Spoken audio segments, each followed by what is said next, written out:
Hey, you guys, this is the Couplings Fire podcast. Here's a couple of things you might need to know, or maybe you just forgot. I'm Taylor, a volunteer firefighter and also a firewife to my favorite firefighter. Join me as I talk anything and everything fire related. I don't claim to be an expert, I just love to talk fire, and I'm not afraid to get into real and deep discussions. Everything I say is my own opinion and does not reflect the opinions of any agency or organization I am associated with. Let's get on with the episode. Welcome back, everybody, to another episode of the Couplings Fire podcast. I'm Taylor Anderson, and I am here with you. They're kind of with me. Okay, here with you for another really good episode. I'm excited about this one. So most of the guest episodes I have, we tend to do a big subject first and then a small section of family firefighter survival at the end.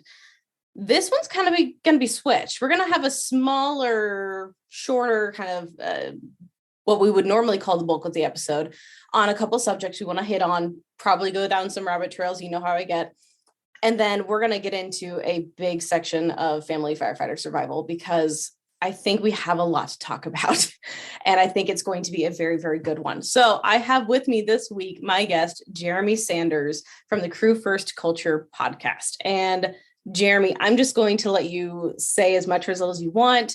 Can you tell anybody just about yourself if they don't know who you are, if they haven't listened to your podcast yet? Sure. Thank you very much, first of all, for having me on. You said excited. I've listened to a few of your episodes, and you always kind of you say that, and I think that's funny because I find myself saying it too, and I find myself telling myself not to say it. Oh, right. It sounds ingenuine, but no, I get it.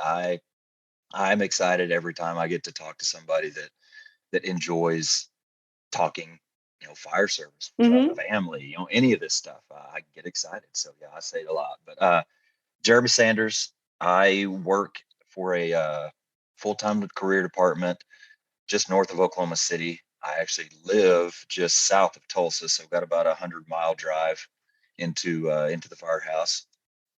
I've been there. It'll be 20 years in July. It's flying by. I'm currently at the rank of captain. I've been there for about 4 years, I believe, and love it. I absolutely love the opportunity to lead a crew, lead a firehouse, and have the responsibility of how we are, the culture of the place, if we're enjoying being there, all of that, how well we are prepared. I just enjoy everything to do with that instead of kind of being at the whim of whatever forces are kind of being created, actually having control over, this is my place and this is how we want to run it. I love it. So anyway, that's me. I know we're going to get into family a little bit later, but I've got a beautiful wife, a very big blended family. We've got 7 kids. Actually, we claim 8. We when we got together, we had 2 foster kids. We adopted one, and the other one we adopt every chance we get. Still got adopted by another family, but we love having them here. So big family. We live on a small 10-acre farm. We've kind of fluctuate. We don't have a lot of animals right now, but we have had a lot of animals in the past, and we're kind of in the process of downgrading a little bit so that we're able to spend more time with family instead of taking care of animals all the time. But that's about it. I started a little thing called Crew First Culture a couple years ago because I wanted to try to help the fire service, and I really am blessed with where it has taken me and the opportunities it's given me. And I just love this. I love talking to people that are into making themselves better and every other person that they can contact better. So and that's about it. Probably say excited about talking to the people too. Oh yeah, I'm excited. Someday I am going to find another word to use in that, but you know what? It is just the first thing that comes out of my mouth. Well, and trust me, I don't mean to kind of call you out on that, but I just thought it was funny because I call myself out on it. I say the same thing, and I literally thought about this morning. How that pretty much every time I speak or every time I do a podcast or every time, whatever, that's kind of the first thing I have to fight coming out. But Mm-hmm. trust me, it's legit. I am excited to be here. So thank you. No, of course, I'm really happy to have you here, and just talking about just how you are so excited to talk to people. It's one of those things. I was talking back with another person, and I can't remember who it was, can't remember what episode it was, but we were talking about corny phrases and corny things, and it's corny for a reason. Okay, excitement is corny, yes, and it probably gets overused, but it is the perfect word to encapsulate like everything I'm feeling right now. Yeah. Yeah. So no, really, really happy to have you on. Been listening to your podcast for a while now, and it has helped me look at things from different perspectives for sure. And it was one of the few that actually got me a little bit excited and thinking, well, maybe I should do something to get a different perspective than other people too. And so thank you for starting yours, because it has helped me get through a few different little tough times in my fire service and life career too. Career, not career, life. Whatever. I don't know. Thank you. You will learn that I am very terrible at words sometimes, which is funny because I love words. So, oh man, sometimes I just don't quite know the right words to say. But anywho, I appreciate that. Thank you. So how did you get into the fire service first of all? That's somewhere I like to start with people just to kind of see how they found their way here. I don't know. I completely fell into it. Before we started recording, we talked about how much we both believe in the whole, everything happens for a reason. I just happened to be, well, I was working in the pipeline construction, basically. I was working with my dad on boring machines, which they drill under the ground and pull pipe back. And I loved working with him, but I hated the job. We were out if it was 110, and we were out if it was 10 below. And I can deal with heat pretty well, but the cold, I can't take it. I hate it. But I knew that's not what I wanted to do, but I had no idea what that was. And that was my early 20s, out of college, and still didn't know what I was going to do. I was lucky enough to work with a couple of brothers who were firefighters around the metro area. And I honestly, that was 20 years ago. I don't remember what it was that kind of drew me to. I'm sure it was just them talking about the atmosphere, the firehouse atmosphere, the cool things that they get to do on calls. And that kind of started making me interested in that, career. And just so happened the department that I worked for was hiring a little while later, and I applied. I didn't know anything about firefighting. I didn't have any certifications. I wasn't an EMT. I had nothing. I walked in there with nothing but myself. And, there were somewhere around middle 900s, close to 1,000 people. And they ended up hiring, I believe, 12 or 13 out of that. And somehow, me not having anything, I was lucky and blessed, whatever you want to call it, enough to just fall into it. Mm-hmm. And that's kind of why I say I don't know how I'm here. A lot of people test and test and test, and I don't say it to brag, but it's crazy that I've taken one test, and that's where I'm at. I'm at the same department now, and so it's not a very glamorous story, that's for sure. But that's how it started. Well, it doesn't have to be very glamorous. It's just everyone comes from different walks of life, different circumstances with it. And like you said, it just kind of happened. And, and I'm happy it happened, because look where you are now, going through stuff, and you're doing a lot of work with your own station, with your own crew and things with that. You are making an impact both locally and out of your area too. And it's interesting to see and to hear about the original story and where you came from, where you've made it to. And I'm sure you weren't planning on any of that happening necessarily. So it's just crazy. Some people, they test and they can never seem to make it in, and it's for some sort of reason, whatever it is, there's either you haven't found the right department yet, or maybe firefighting isn't for you, or maybe the time's not right. You Yep. know, whether it be God or the universe or whatever it is you believe in, if you believe in anything, or just, life purpose, you know, it's not always the right time. Yep. And there's some specific reason that you are being kept from getting it. But it is exciting to hear your, as you say, not so exciting and extraordinary beginning, because Yeah. that's where a lot of it starts. Oh yeah. Well, I luckily am on a path that I didn't design, because if I designed it, there's no telling where I would be, and it would be nowhere near the best place for me to be. But looking at it right now, and I know there's a lot of firefighters out there that will say the same thing. I don't know what the heck I would be doing if it wasn't firefighting. I'm not, I love doing things. I love, building things with wood. I love doing things with animals. Things I'm sure there are something that I could find, but I'm not somebody that is super skilled in anything. I do a little bit of everything, and I'm great at nothing. But I I'm I feel like I'm a pretty good firefighter, and this is what I was made to be career wise. And so, whatever it was that drew me into it, I'm very thankful for that, because it's where I need to be for sure.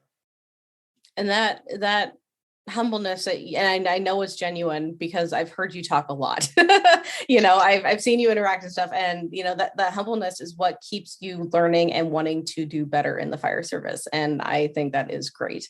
Yeah. That is something we all need to strive for more, and just keep learning, and there's tons of opportunities out there. So Oh yeah. no, it's great. So let's kind of get started into some things. One thing I thought was interesting, and it was a topic I had written down, and it had stayed kind of in the back burner for a while, and I didn't know who to talk about it with.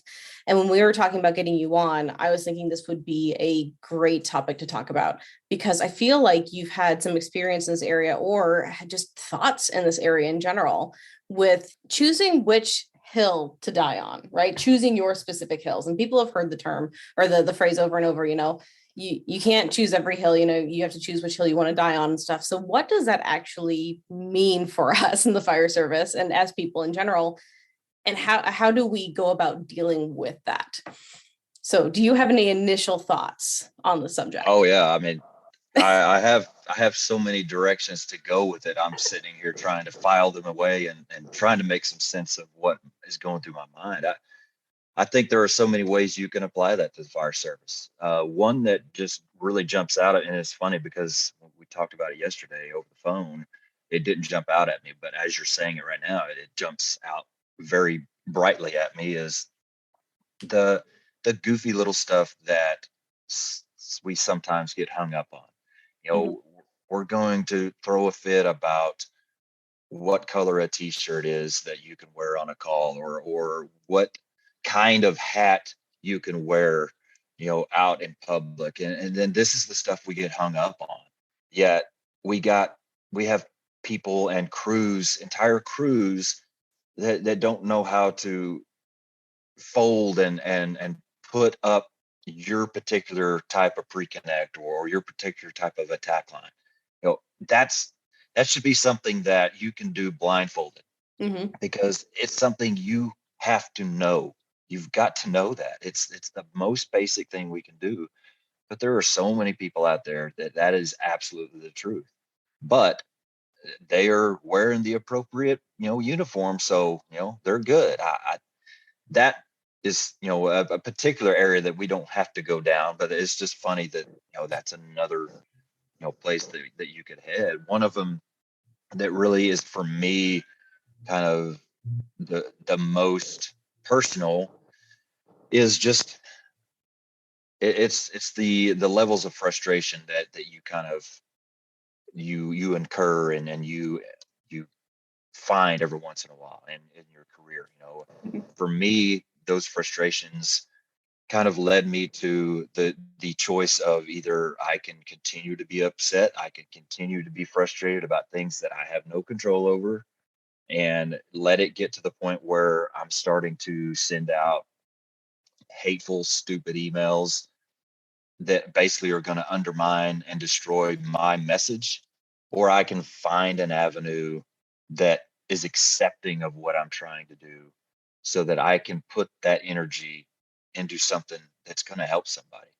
And so that's a big direction with what you just said in my life that I had to decide, that those things were not something I am willing to die on, because I know if I pushed it and died right there, air quotes, I I would be done. I wouldn't have a message to give. I wouldn't have a audience to give it to.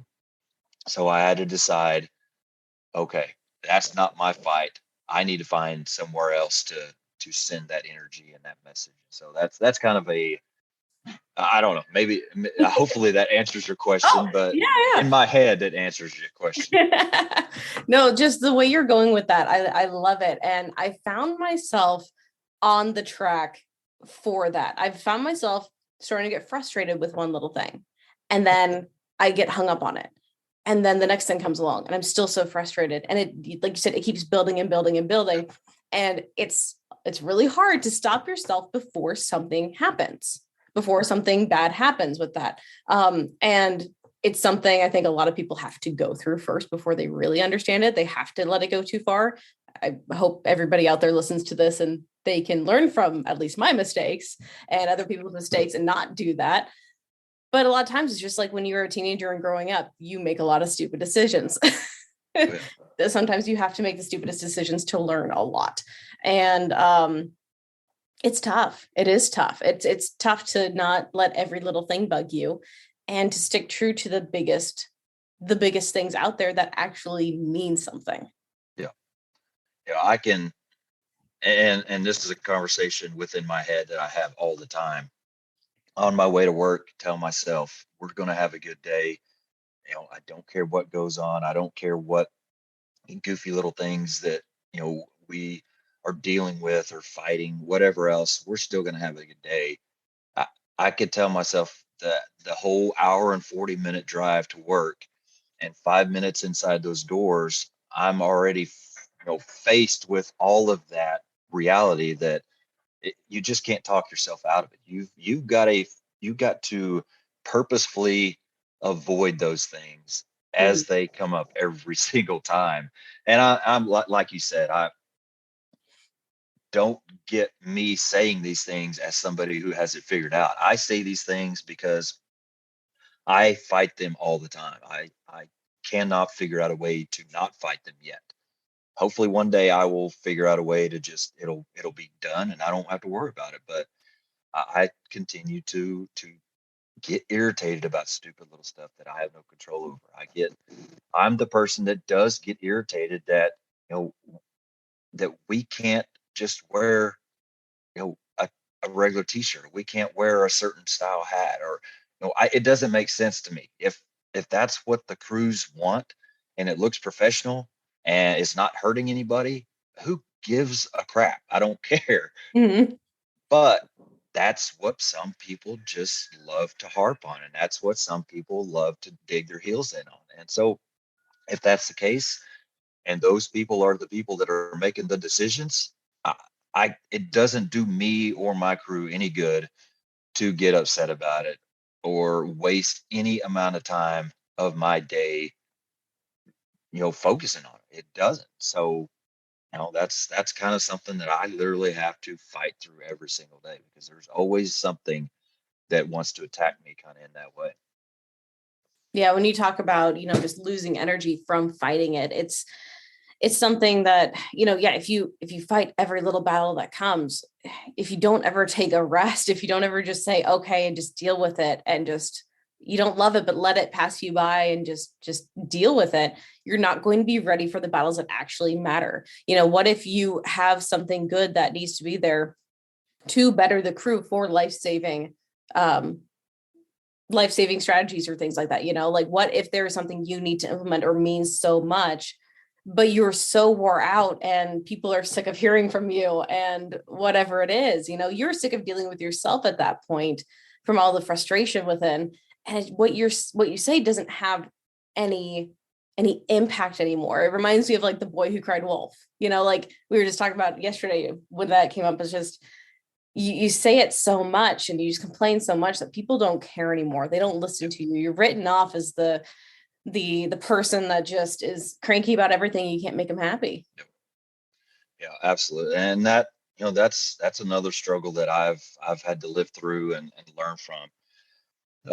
Even just in the last 4 years of being a station officer. And I think a lot of these things that I talk about, a lot of things that we're talking about right now, and anything that I post or all that really are concentrated within this, last 4 to 5 year period of my career, because getting into that role has really magnified a lot of these things for me. It's really kind of drawn out a lot of my, shortcomings and things like that. Really made me notice where some things are not okay. And so for me, the first couple years being a captain, that's who I was. And I, looking back on it now, it's stupid. I wish that it wasn't the case. It's almost embarrassing. But Mm-hmm. there were a lot of things that I was so irritated with. I was constantly griping at my battalion chief. He would take some of my crew members. He would rotate some of my people out, or just a lot of stuff. And I have since had to go back and apologize to him, because even the move that put me at the station where I'm at right now, I was not happy. I was very irritated that I was getting moved, just literally 6 months after becoming a captain at a station. They're going to move me. Well, now I love being here. We only have 5 stations, but there's not a single other station that I want to be at than the one I'm at. And the one that I came from is one of the slowest stations we have. It's a great place. It's one of the newer ones. It's spread out. It's actually where our training facility is. So, there's a lot of opportunity there. Mm-hmm. But I am not the kind of person that wants to be at a slow place. And so, I love the crew that we had then, but the whole crew is gone. It's all rotated around. So I I don't know. I don't know how I would feel right now if I was still there. But thankfully, I'm not. I have been brought somewhere else. And so, I had to literally tell him, I know that I was, crappy to you about some of these things, and I'm sorry. I didn't mean to be, but in the moment it was a big deal. And now I know that it's not. And so, yeah, that's again, that's something that I continually have to just take a step back and look at, what's going on. Am I doing something for the right reason, but really not in the right way? There's 3 questions I love to compare things to. Are you doing the right thing? Are you doing it for the right reasons? And are you doing it in the right way? There's a lot of times where 2 of those 3 are solid yeses, but it's that third no that freaking screws the whole situation up. And you got to stop. A It's lot of us just can't see it in one the no. moment either. Yeah, oh yeah, oh yeah. And so, again, it's lots of learning moments. And going back to kind of my intro, that's another big reason that I'm doing the stuff I'm doing, is because, like you said, kind of shortly, I want other people to learn from my mistakes so that they don't have to do the same thing. So they don't have to learn those same life lessons through their, you know, living choices or their, you know, mistakes of making it. They can learn from me so that they don't have to do it. And that's one of the big things that I really try to focus on, is sharing as much as I can, not the good stuff. I like to share some good stuff, but not only the good stuff, but the bad stuff too, the goofy stuff, the embarrassing stuff, and hopefully that adds some value to somebody here and there. Well, people need to hear more of the bad stuff and the embarrassing stuff, because I know a lot of times there have been plenty of times I felt alone in that. That's like, oh, I'm the only one who screwed up, until I Yep. call one of my friends in the fire service and they're like, oh no, that's happened to me 3 times. Yep. What? Oh yeah. Like, what? But no one ever talks about it. And so it's just the opening up our, and I think the fire service culture in general is starting to see that. They're starting to see that we need this gross, mudgy stuff coming up. We need to talk about the stuff to make it better, to make it normal that people go through it and figure out how to not go through it anymore. From that. And like you were saying earlier, how, being embarrassed by mistakes you made, I I think it's something that just about every single person, I don't know if I've met a person out there who hasn't done something stupid or embarrassing earlier on in their fire service career. And even if it's not earlier on, it may have just happened, but they've probably grown from it since then. Yeah, I was gonna say early on, you can throw that out the window because I've been on over Mhm. 19 years and it happens all the time. So Mhm. early on, yes, it did happen, but that it's not stopped since. So at least for me. Yeah, I hear you there with that. Oh, so with finding your hills to die on, your quote unquote non-negotiables and stuff, do you have any ways that you tend to narrow down what your non-negotiables are, what you will fight hard for? Do those come from values? Do those come from other struggles you've gone through? Do you have any that you'd be willing to share for some of your non-negotiables for some of that, or stuff that you do fight for? Yeah, I think it all comes back to your either it they seem to be interchangeable, but your mission or your vision, Mhm. whatever you want to call it. Uh, that for me is it's been a really big deal. That's something that I never really knew much about early on. It kind of came into play and started to grow and organize itself as I was becoming a formal leader when I finally kind of figured that out. But it's what drives really everything right now. The mission that we operate under as our crew is kind of it drives who we are. It drives the culture, and that's kind of what I would say is the blueprint of what is okay. We try very hard to not care about anybody else, what's Mhm. going on. It is frustrating when you come in the firehouse and crap is nasty, trucks are not fueled again, what all that stuff. You could go on, and again, you could ruin a whole day griping about that stuff. But I really tried to get us to the mindset of, okay, yeah, we're going to be irritated with it, but then we're just going to go do whatever needs to be done because we need to do it anyway. Mhm. So it doesn't matter what other crews are doing. It doesn't matter what other crews aren't doing. We're we're going to do what we feel is necessary to do to get us where we need to be to be successful.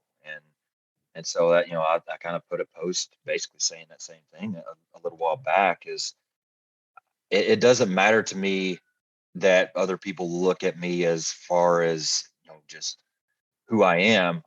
Like I've heard it over and over again. Well, that guy, he makes them train all the time and this and that. I guarantee you, there is not another crew on my department I would put it against a lot of other crews anywhere else that have more fun than we do. Mhm.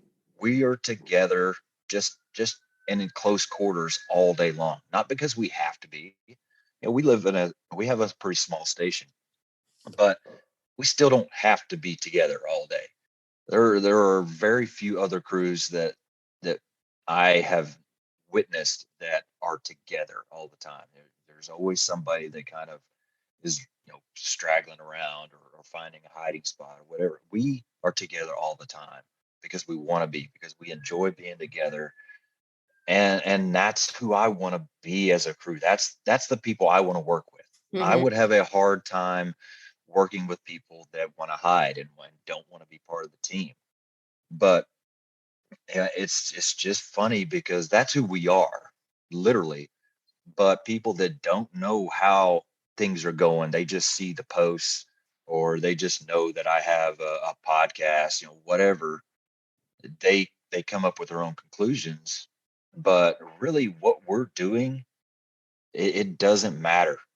What we're doing is something we believe in, and it's really starting to create a great culture that I'm so proud of. And that's kind of, ah, again, halfway, that my answer to that of it. Yeah. But It reminds me. So, well, I just got done with the Les Lukert conference in Nebraska here, and Corley Moore was there with his 9Ls of leadership class. And it reminds me of one of the points he made and stuff like that is don't make up stories about other people if you don't actually know. Stop putting that story together in your head of why they're doing what they're doing if you don't actually know it. First of all, go ask them if you're really curious. I'm sure you wouldn't mind if people were asking you, why are you doing this or something like that, just like most of us out there, like we're willing to talk, we're willing to share. Stop making up stories and just come learn, come enjoy, come figure out what's going on through my brain. But it reminded me a lot of that one, because that I've done it. I know other people have done it too. You start thinking worst case scenario, or this is why they're thinking what they're thinking, and you have no idea. So I think that's all I have on that one. Do you have anything else to add on? No, I mean, that's kind of sums it up. I know we're trying to keep this part of the stuff short. So I think Okay. a pretty good bow tie around it for the most part. Perfect. Just going into just a touch on, doing things in our own time for stuff. Just like everything else we've been talking about, how you were saying, you don't pay attention to what other crews are doing. It's okay. How we kind of fell into the fire service or however that works, it's just people do things on their own timeline. And it's crazy because everyone thinks there's an A to B to C way of doing something. You have to do it this way. You start talking. That's one of the reasons why I love asking people how they got into the fire service, because you start seeing there's so many different answers. There's no one right way of doing this. Yeah. It's ridiculous. Yeah. And again, kind of going back to that, kind of tying both of them together, I know that there are some high performing crews out there. There absolutely. We have some high performing crews, at I would say a smaller department. We have 120 something suppression personnel. So big to some, small to others. It's kind of in the middle of the road, I guess. But we've got some great crews. They do things completely different. I don't have the need to critique how they do things. I see the result. I see that they have their stuff together. I see that they are doing things at a high level. I see that they're getting along great.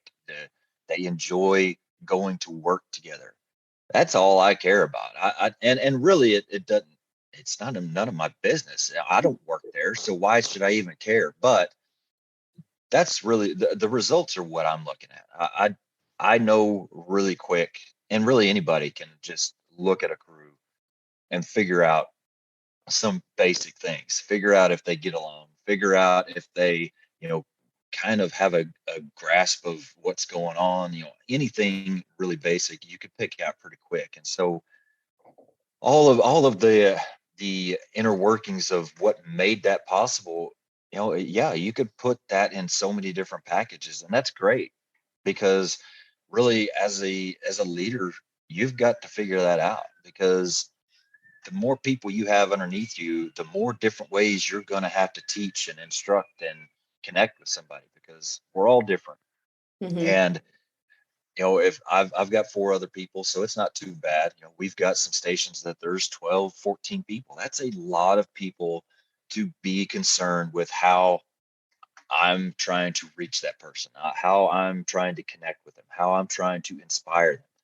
And so it gets to be, pretty big job to really reach all those people. So, yeah, it's going to look different all the time. All the different crews that if they're good or they're bad, whatever, different people have different ways of leading, but everybody has a different way of learning and getting motivated and all that. So it's just it's an interesting mix. That's something else I've had to learn, as a formal leader, is my way doesn't work.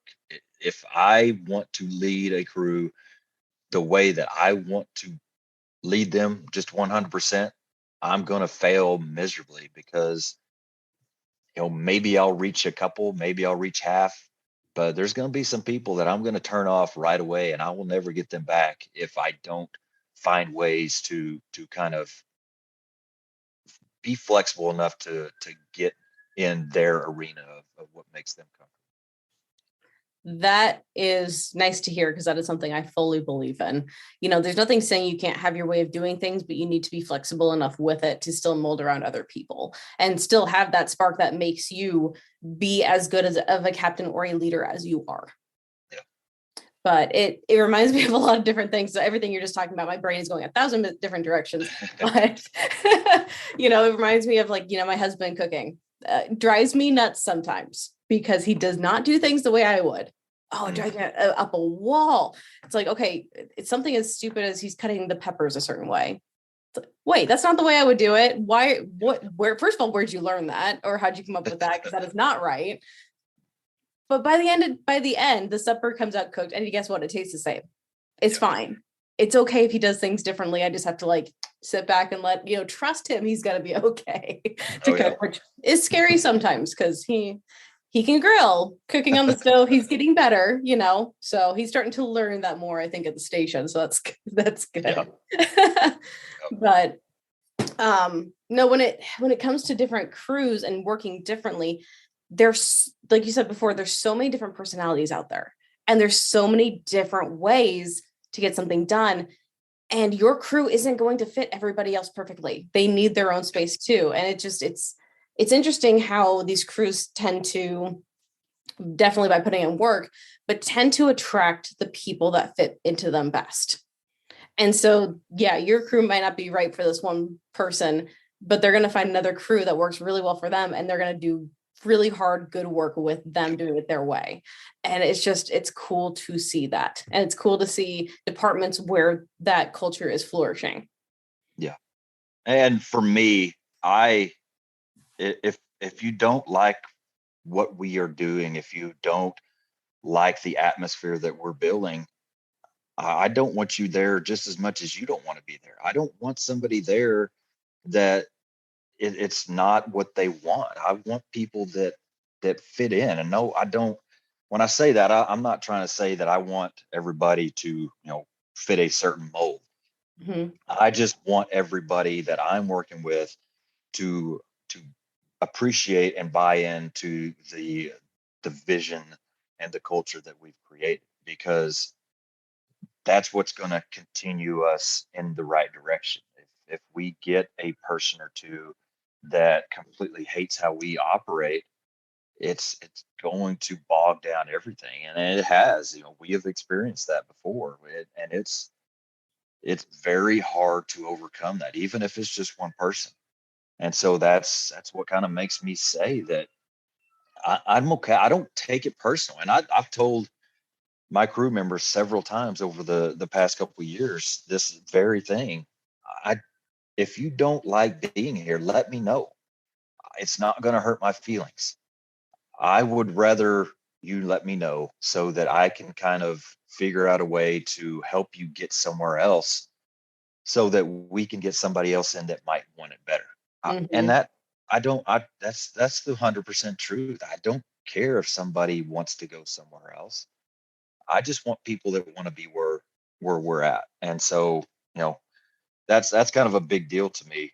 If you don't want to be somewhere, not that, you have 100% control over where you're at, but if it's something that you just truly don't like the culture, you don't like where they're headed, whatever else, it's time to find something else, somewhere else to go, that either good or bad, whatever, that you're going to fit in better, because hopefully that's going to get more out of you. You're going to get more productive if you like being where you're at. And so that's kind of the basis of that. I want people that want to be where we're at. And so that, yeah, I think that's a big thing. Well, exactly. And as you're saying it before, we as humans, we're personal people. We take things personally. It's just who we are, and good, bad, indifferent, however you see it, the way culture has been going in life, in the world, we are getting more personal with things. We're taking things more personally.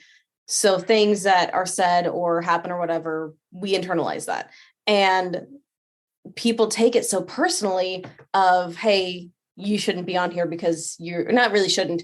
You should find somewhere better for you and stuff like that. And I do take it personally, but hearing you talk, you don't mean it personally. No one means it that they hate you or they don't want you around. It's just, where are you actually going to thrive? Try to separate the personal from the where is best for you, and just, I don't know, just own up to it and go find where you will actually be better. Yeah. So I take it more personally if somebody doesn't want to be on my crew or doesn't want to work for me and refuses to admit that. I if and I've straight up asked people before, do you want to be here? And I don't do it in a hateful way. I do it in a way that I'm legitimately wondering if you even want to be here, because if you don't, then let's fix that for everybody. So yeah, and that can be absolutely. your friends too. I mean, you could have people that you're good with or other firefighters you work beside, and they come in under you in a position or whatever it is, and they may not like that. Yep. And it's just one of those times that it's hard for a lot of people, including myself at times, to separate both sides of things, to like, okay, I don't have to want to be here, but I can still want to be your friend and hang out with you after shift's over or something. Yeah, and a lot of what I've said with this topic has been maybe perceived as negative, if you're somebody that isn't performing to standard, whatever else. But you could have a positive side of it too. Like I said, I've been at this particular station for probably about 3.5 years. Uh, Everybody has basically kind of rotated out from that original crew, except for one guy, my driver. And, I would very quickly say one of my best friends, one of my biggest mentors, whatever you want to label somebody, I would give it to him in a good way. And I can honestly see a point coming, as much as I hate to say it or think it, that he might need to go somewhere else, because being with a leader for any amount of time, maybe you've kind of reached that lid. Maybe you have kind of gotten about everything you can get from that leader, and maybe it's a good thing to go somewhere else, to find some different leadership to work under, to get some more growth out of. And so, it's not always about, I think everything that I mentioned earlier kind of sounded like it was me in control, or me being the chooser of all of that, but it's not. There could be crew members that aren't getting what they need from me. So it works. It's a 360 thing. It can work all the way around. So That is definitely an interesting way of looking at it. I like that. I don't think I've ever heard of that way very much, if at all. Of Yeah, you may have taught them all that I mean, like, it's the corny, like, I've taught you everything, whatever. Like, yeah, like from a movie or something like that. It's all that I know and all that stuff. pupil, But pupil there is becomes that the point. teacher. Yes, exactly. Exactly. There is that point. Yes. And people need other things. And yes, you can thrive under one leader, but to be, I don't know, to grow yourself as a person and as a firefighter and as just one of the workers and things like that, you need to be able to do that under different leaders too, to be able to grow. And that will make you in turn a good leader when you get to that point. Yeah. You're going to be able to, even if you don't like it, even if you don't agree with the next leader you're under, it's going to give you a different perspective and learn how to deal with more situations better. Yeah. So that is a really cool way of looking at it. It is just kind of I wanted to mention that because I hate when I start talking and I start realizing, well, that what I'm saying sounds absolutely ego driven and all that. There are lots of other directions and perspectives to take, from that. Oh, awesome. Is there anything else with these sections that you'd like to touch on, or any other last closing thoughts on it? No, I think kind of at the base of everything we talked about is just growth. And that's another big thing. It's one of the, I don't know what you want to call it, the pillars or the corners, whatever of our mission is pursuing daily growth. We want to get better at something every day. And again, I've said it several times, that has been a growing process just to learn what that means. Oh, I kind of had the realization not very long ago that we can grow in ways and learn and have good days without really doing anything.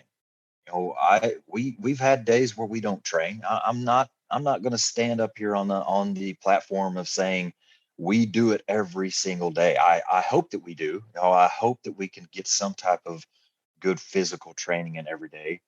But there's some days where we just have an online class that we get done, or we just watch a video or something like that.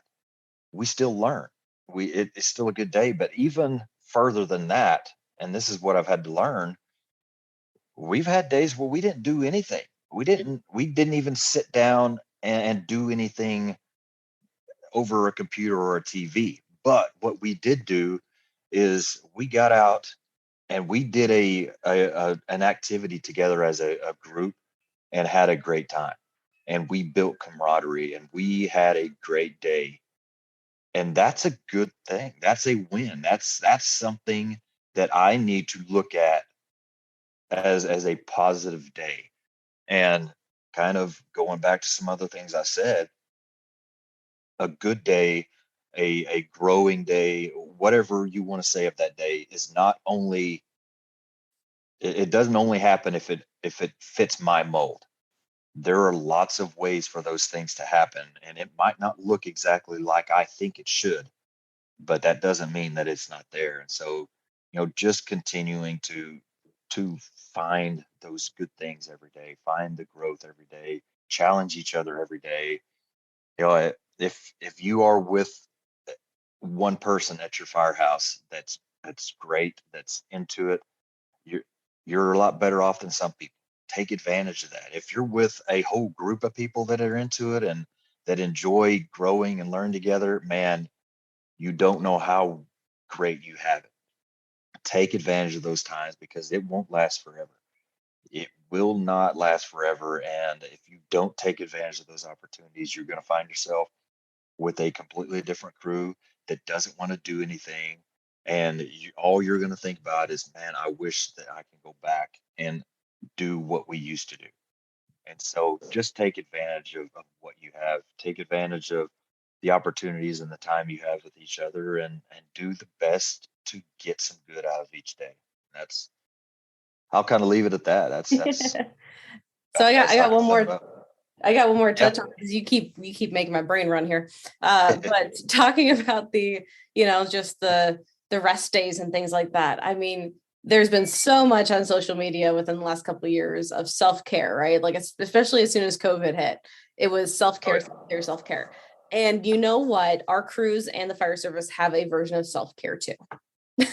It's, usually when you hear self-care, it tends to be, go do something by yourself, or like for women tends to be what, hot bubble bath is what everyone says, or massage or something, and, go spend time outdoors, go for a walk, stuff like that. Yeah. Your station life needs that too. Your crew life needs that too. It can't, I mean, you can work hard every single day and keep it going, but you will get wore out. You have to have those days where you just relax, sit back, do something together. It's an intentional, mindful rest day. You're actually doing something that builds you in a different way than just training all the time. Yeah. And shouldn't be done every day, obviously, but I think it should be done more often than what we do it. Because it helps bond you in a different way than what you're used to, not just working. You're becoming better friends in general because of it. And when you start molding that together, you start seeing, what makes people tick. And you will, as being firefighters and at the station all the time, you see what makes it tick. But getting on that different level with them, more of a personal level, will just help elevate you more.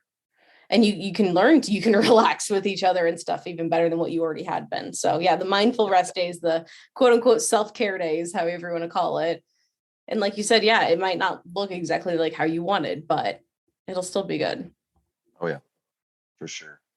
So we are moving on to the next section, the family firefighter survival section. So for those of you who have not heard of this before, have not been a listener of the podcast, this is the portion where we get more into our personal lives. Yes, we love the station. And we love talking about quote unquote fire talk, right? Like I love that.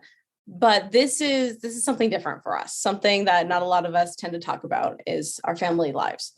So what does our family look like? How do we make things work between the quote unquote job and family time? And I don't care if you're a career volunteer, you still have the separation between the two a lot and struggles with it. So what struggles we've had with the balance of the two, or other factors that have come into our lives, and ways we can make it better. Basically, my goal with this section of the podcast, every guest episode, is to see what people do, see what works, what doesn't work, get us all realizing that it's normal to have problems and ways we've worked on that, and just helping us to have the best basis possible to be able to have a good life, full out life, not just fire life and home life, but good life overall. So are you ready to get into this, Jeremy? Oh yeah, let's go. Perfect. Okay, so quick rundown again. I know you already mentioned a little bit about your family, but just a quick rundown of what your family looks like. Yes, so back in 2013, I met my wife. Actually met her online. Everybody likes to kind of chuckle at that when they hear it. A dating app. She lived in Tulsa. I lived in Oklahoma City area, so a little bit of difference or distance between us, but not too bad. I fell in love with how beautiful she was the first picture I saw, and lucky enough, she started talking with me, and we actually got to meet and go through a couple dates not long after that, and I didn't want anything else after kind of getting to know her. I knew that this was somebody that I wanted to be with, and luckily she put up with me to kind of make that happen over time.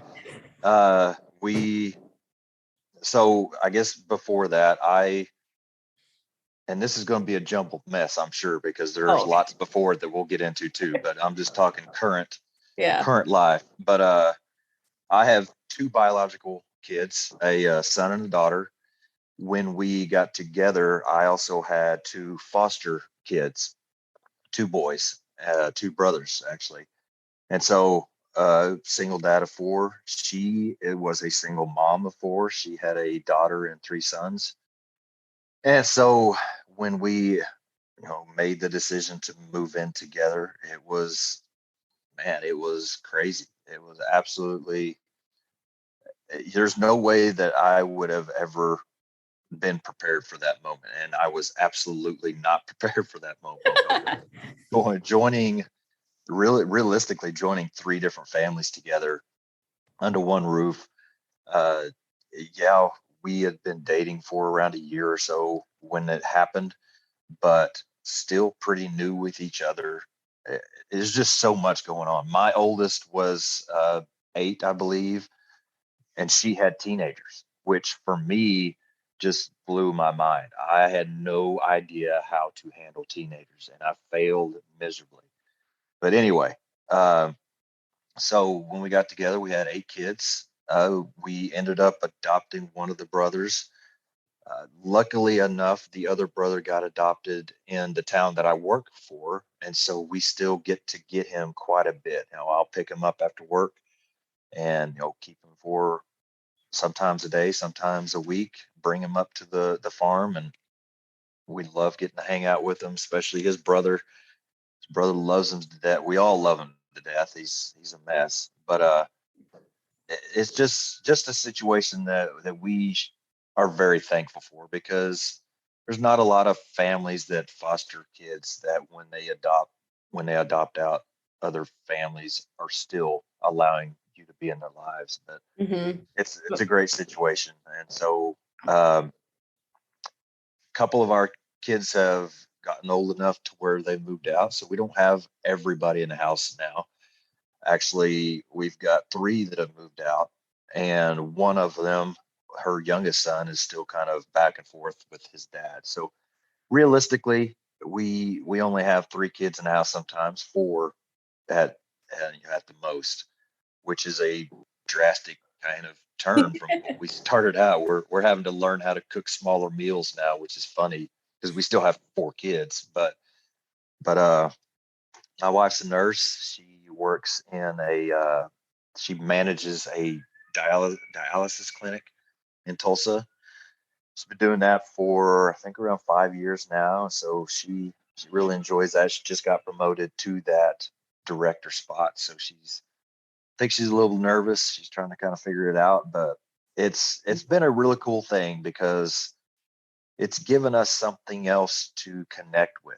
I'm in a formal leadership role. She's been in a formal leadership role now for a little bit, and so we have something else to talk about. We have that leadership kind of arena to dive into, so that we're not just stuck talking about the kids or whatever else. It gives us an out to get outside of the norm and really kind of connect together. So that's kind of the quickest version, and you can dive into whatever else from there. But that's kind of the home life situation right now. Yeah. So first thing I'm wondering, so so your job, are you 24-hour shifts or how does that work for you? Yes, we have the whole schedule that's on off on off on 4 days off. I don't know what you call it. I've It's heard them called three goofy. fours. Yeah, So I don't yeah. know. So Something like that. it kind of sucks because on those on off days I'm back and forth every day. But having that 4 days off is always it's great. And so I really enjoy those times to be able to be home and have a little bit of consistency before you got to go back. So that's how we do it. So her job then is, does she work just daytime with that leadership or does she do shift work as well? Or how does that work for her? No, it's kind of varied. She's pretty flexible at this point where she's at. She'll she'll go in the mornings pretty early and be home around 3 or 4. So usually, give or take, if somebody calls in and they're short, she'll have to get on the floor and do some work, or she might get called here and there for some issues happening once she's home, to deal with. But for the most part, it's just straight 5 days a week during the day. Okay. So I guess now my next question, so once I've kind of figured those out, how does that usually work together? Does it work pretty easily and seamlessly since you guys had been doing your own thing separately for a little bit or um You talking about just kind of overall or oh yeah, just with yeah, like just recent? sorry.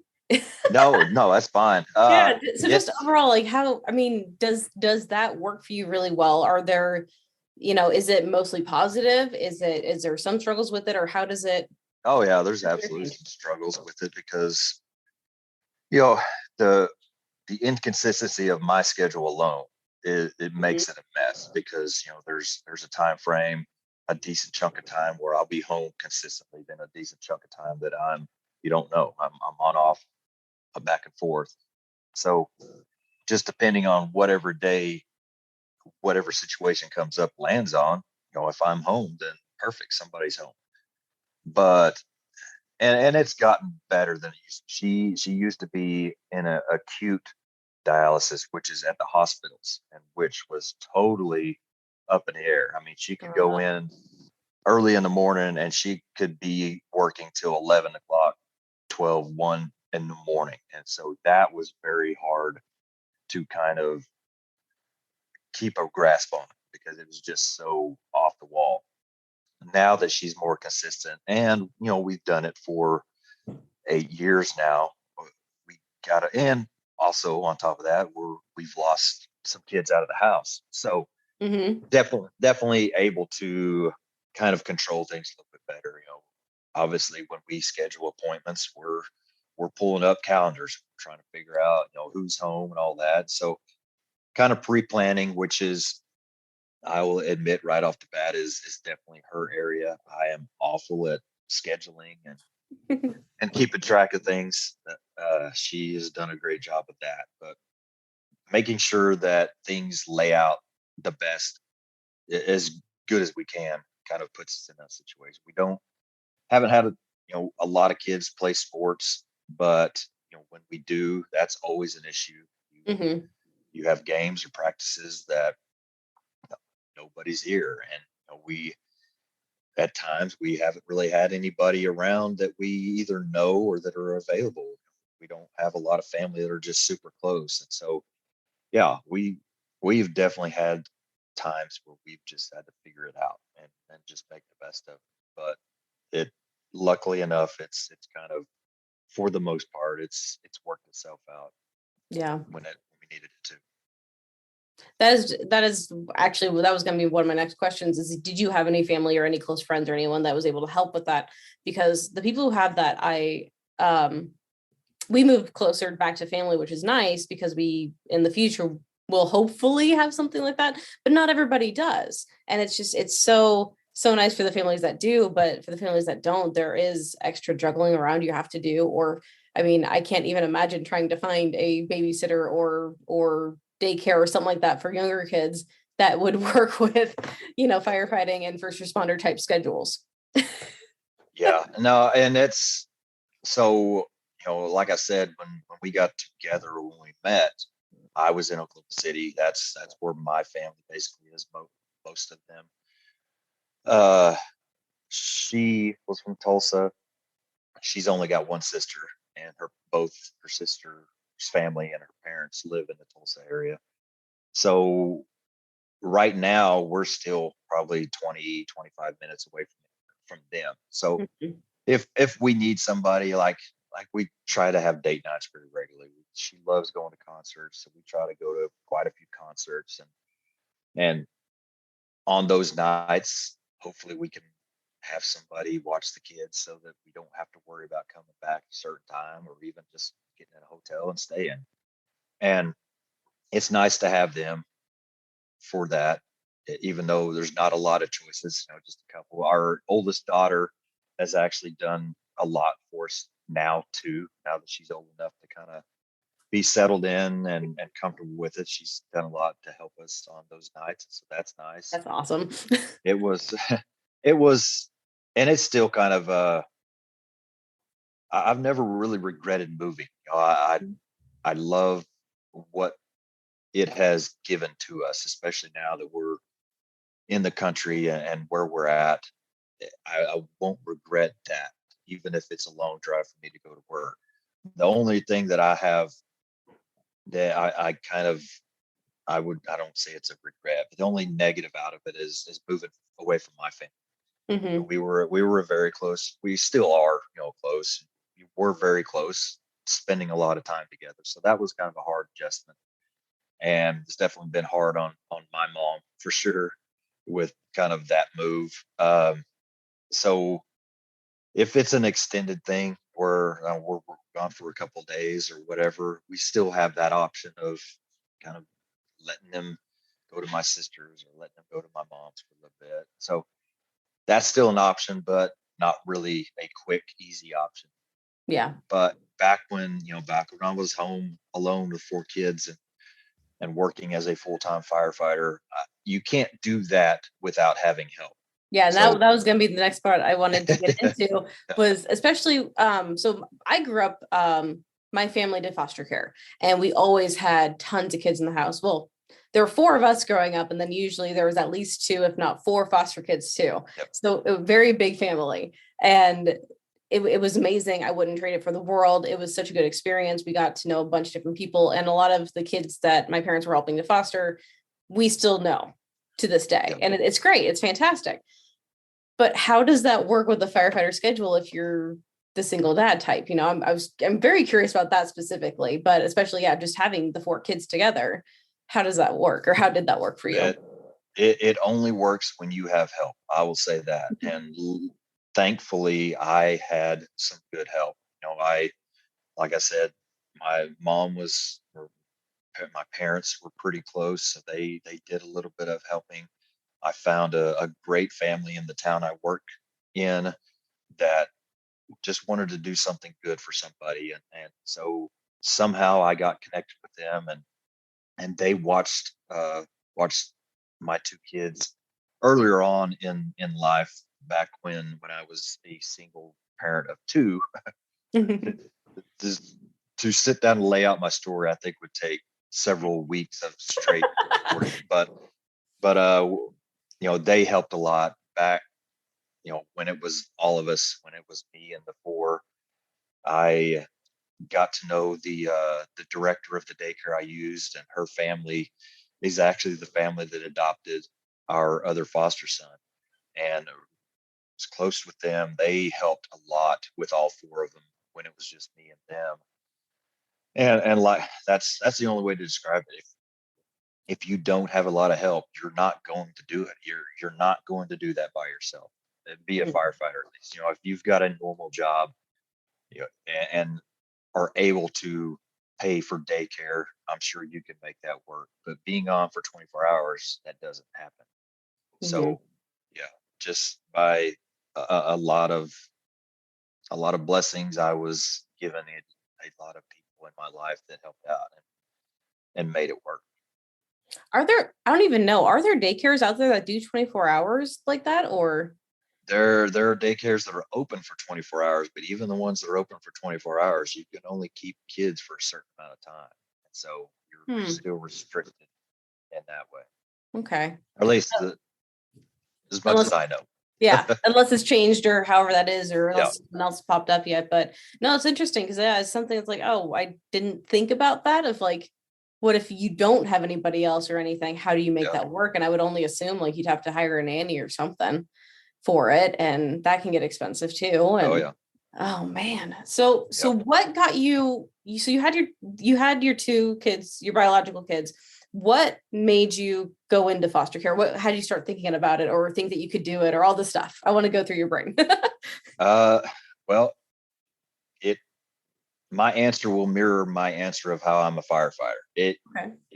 We fell into it. It actually was nothing that was planned. Absolutely not. So my ex-wife at the time, she was a assistant at the elementary school that my kids were going to, just helping students and helping special needs students, basically. So each special needs student has an assistant that goes around with them. And so it just so happened to the kid that she was helping, she got close with. She really, kind of became, I don't know, she fell in love, I guess, for lack of better terms, with this kid. He's a great kid. And she started talking about him, bringing some stories home, talking about kind of the home life situation of this kid. And it was heartbreaking. Some of the things that were going on, and some of the things that even just being at school, her seeing. And so just out of, I don't know what you want to call it, just it was the way that things happened. She got word that they were going to get taken away and put into a shelter.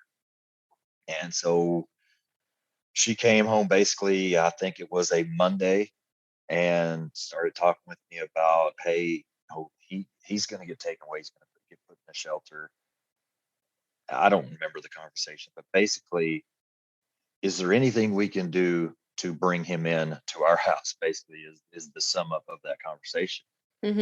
And like I said, it was a Monday when that happened, and literally on either a Wednesday or a Thursday, he was at our house. Oh, geez, which it doesn't happen. That doesn't happen because it's such a strict process to go through, unless you're family. And so I honestly don't know how it was all meant to played happen out. for some reason. It just happened. And so we get Trevor is his name. We got Trevor, and the social worker is there, at the time that the transition was being made, and she says, he's got a younger brother. He's 9-10 months old. We don't have anywhere that we can take him right now. Do you mind having him just for a week? And of course, okay, here we go. We just started talking about having any kids a couple days ago, and now we're talking about bringing in an infant in addition to, everything else we got going on. And so it was like, okay, we can keep him for a weekend. And here we are, I don't even know. I think it's been 10 years. Well, he'll be 11 in March. And so we're right at 10 years and they've still not picked him up yet. My wife still jokes about, is this the weekend that they're going to come get him? Because, but I fell in love with him. That weekend thing, I'm sure the social worker knew that that's a good way to get in somewhere, is just tell them it's for a weekend. And but Yeah, that is exactly how my family got into it. Hey, just 1 week. Okay. And then we kept the kids for a few years and it was fun. We loved it. We loved every minute of it, but that's how it usually starts. yeah, and that's the story. It's still, looking back on it, I don't know how they allowed it to happen, because they're the two boys are Chickasaw Indian too. So on top of the DHS stuff, all that crap you got to deal with, we had an additional weight of tribal stuff on Huh. all that. So it was a mess. The whole process, there was always something to fight through, or something to, something going on. So, but it was amazing, because it brought them into our lives, even though it was not a planned event, but that's how it happened. Oh, that is crazy. So when it comes to, especially so many kids in the house, and at one point a lot of kids in the house at one time, how did you keep yourself sane? And first of all, but how did you interact with the family when you were home, or how did you keep that connection alive and stuff with firefighting and with the 24-hour shifts and they had to do quite often? Uh, Not well. I will say that I think that's the quickest, most effective way to describe it, and that's probably even sugarcoating it. I would say it's probably way less than not well. I struggled. I was a terrible stepdad. I will say that very honestly. My wife has done a much better job of just kind of working into that role, and taking on those responsibilities. It's such a man, our situation is so dramatically diverse. Like I said, her kids were older, my kids are younger. Her kids are very, self kind of, they're okay in the room all the time, kind of on their own. My kids love to be out and hang out like me. I want them to be out kind of hanging out with us. So it's so dramatic, kind of the difference. And you know there's a big learning curve with both of them. My wife is more of that kind of hanging out by herself type person. She needs some alone time. And so it was a drastic change to have these kids that were out and just into everything all the time. For me, I struggled with kids that were never around. They were around, but I never saw them. And so for both of us, it was a struggle in our own ways, completely different ways, but in our own way, we struggled with kind of how to deal with these new kids that we are now parents of. And so, like I said, she's done a much better job. I if I don't catch myself, I start thinking, well, it was easier because my kids were younger, and they're more willing to open up to somebody new. Her kids were older and teenagers, and it was just hard to break that shell. But I know it's just a kind of a lie that I could tell myself to make it sound better. Yeah. I had every opportunity to make better relationships with them than I did. Uh, to be honest, it was probably just a couple years ago when I finally figured out that I need to make amends for what I did as a new stepdad. I wouldn't say that I was just intentionally bad, but I never really forced myself to be uncomfortable and go into their area to make those relationships. And so, I've definitely tried over the past couple of years to kind of correct that some, reach out to the older three, the younger one's still with us, but reach out to the older three and apologize for, being like that, for kind of the person I was, because I didn't I didn't do what I should have done. I didn't create a relationship like I should have. I didn't. We were dealing with a lot of stuff on top of all just taking our family and what we had going on. Mm-hmm. That's a lot. But then you add a whole huge layer on top of that of dealing with some ex-wife situations, some legal custody fee battles, and all that on top of all that. It was, gosh, to be honest, I don't know how we made it. I don't know how are still together right now. I know how we did, because we were able to look through it and know that we love each other. We know we're here for each other. But to truly look at what we have been through in those 8 years now, it's amazing. It truly is amazing to see what we have been through. But yeah, I was not a good foster or stepdad. I really struggled with that. I feel bad for that, probably worse than any other thing that I can look back on right now, because I know I should have done better. And so the only thing I can do now is try to make up for it. And thankfully, I think that a lot of that has been patched up. I feel like I actually, the older boys hug me a lot, when they say bye, which I would have never ever guessed that would have ever happened several years ago. Mm-hmm. And they don't really even do that to anybody. I mean, of course they're grandparents and things like that, but that's just not who they are. But for them to do that to me, man, it was amazing. The first time that it happened, it was amazing. Our oldest daughter sent me a text on I think it was my birthday, or it might have been Father's Day last year, that I it is and it's funny because she changed her number a little bit before that. I didn't have her number saved, so I got this message from somebody that was like a very personal message, talking about, and how Like, I showed it to my wife. I'm like, "Do you know who this is?"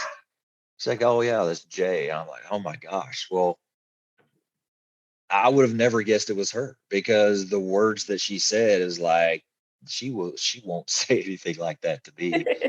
But man, what that meant to me, seeing that in person, or just seeing that, is crazy. I will never be able to uh, put words into how that made me feel, seeing those words come from her.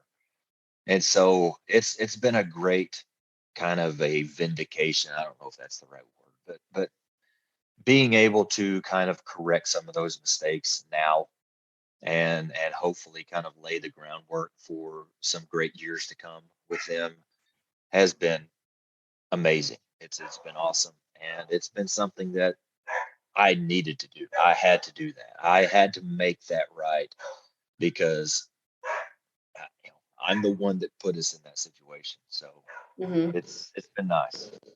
No, that is amazing to hear. And I'm so happy for you hearing that too. It's something, I don't know. It's something that a lot of us hope for if we have those situations of our own. And a lot of times we don't know how to go about it. Like you were saying, you didn't know how to make it better. You should have done better. But at the time you're all like, well, I'm doing what I'm doing, and why isn't this working?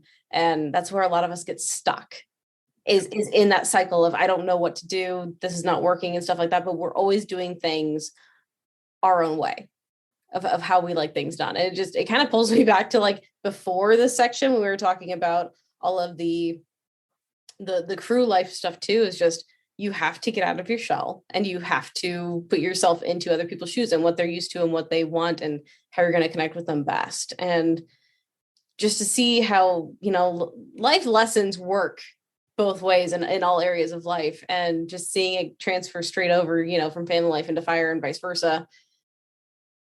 It's not rocket science. It's not hard. It's stuff we're already learning, stuff we're already trying. For some reason, we put such a block in our brains between the two, which at times it does need to be there to keep things straight and to make our, lives run a little smoother. But I mean, family is family, whether it be at the firehouse or in your own house. And Yeah.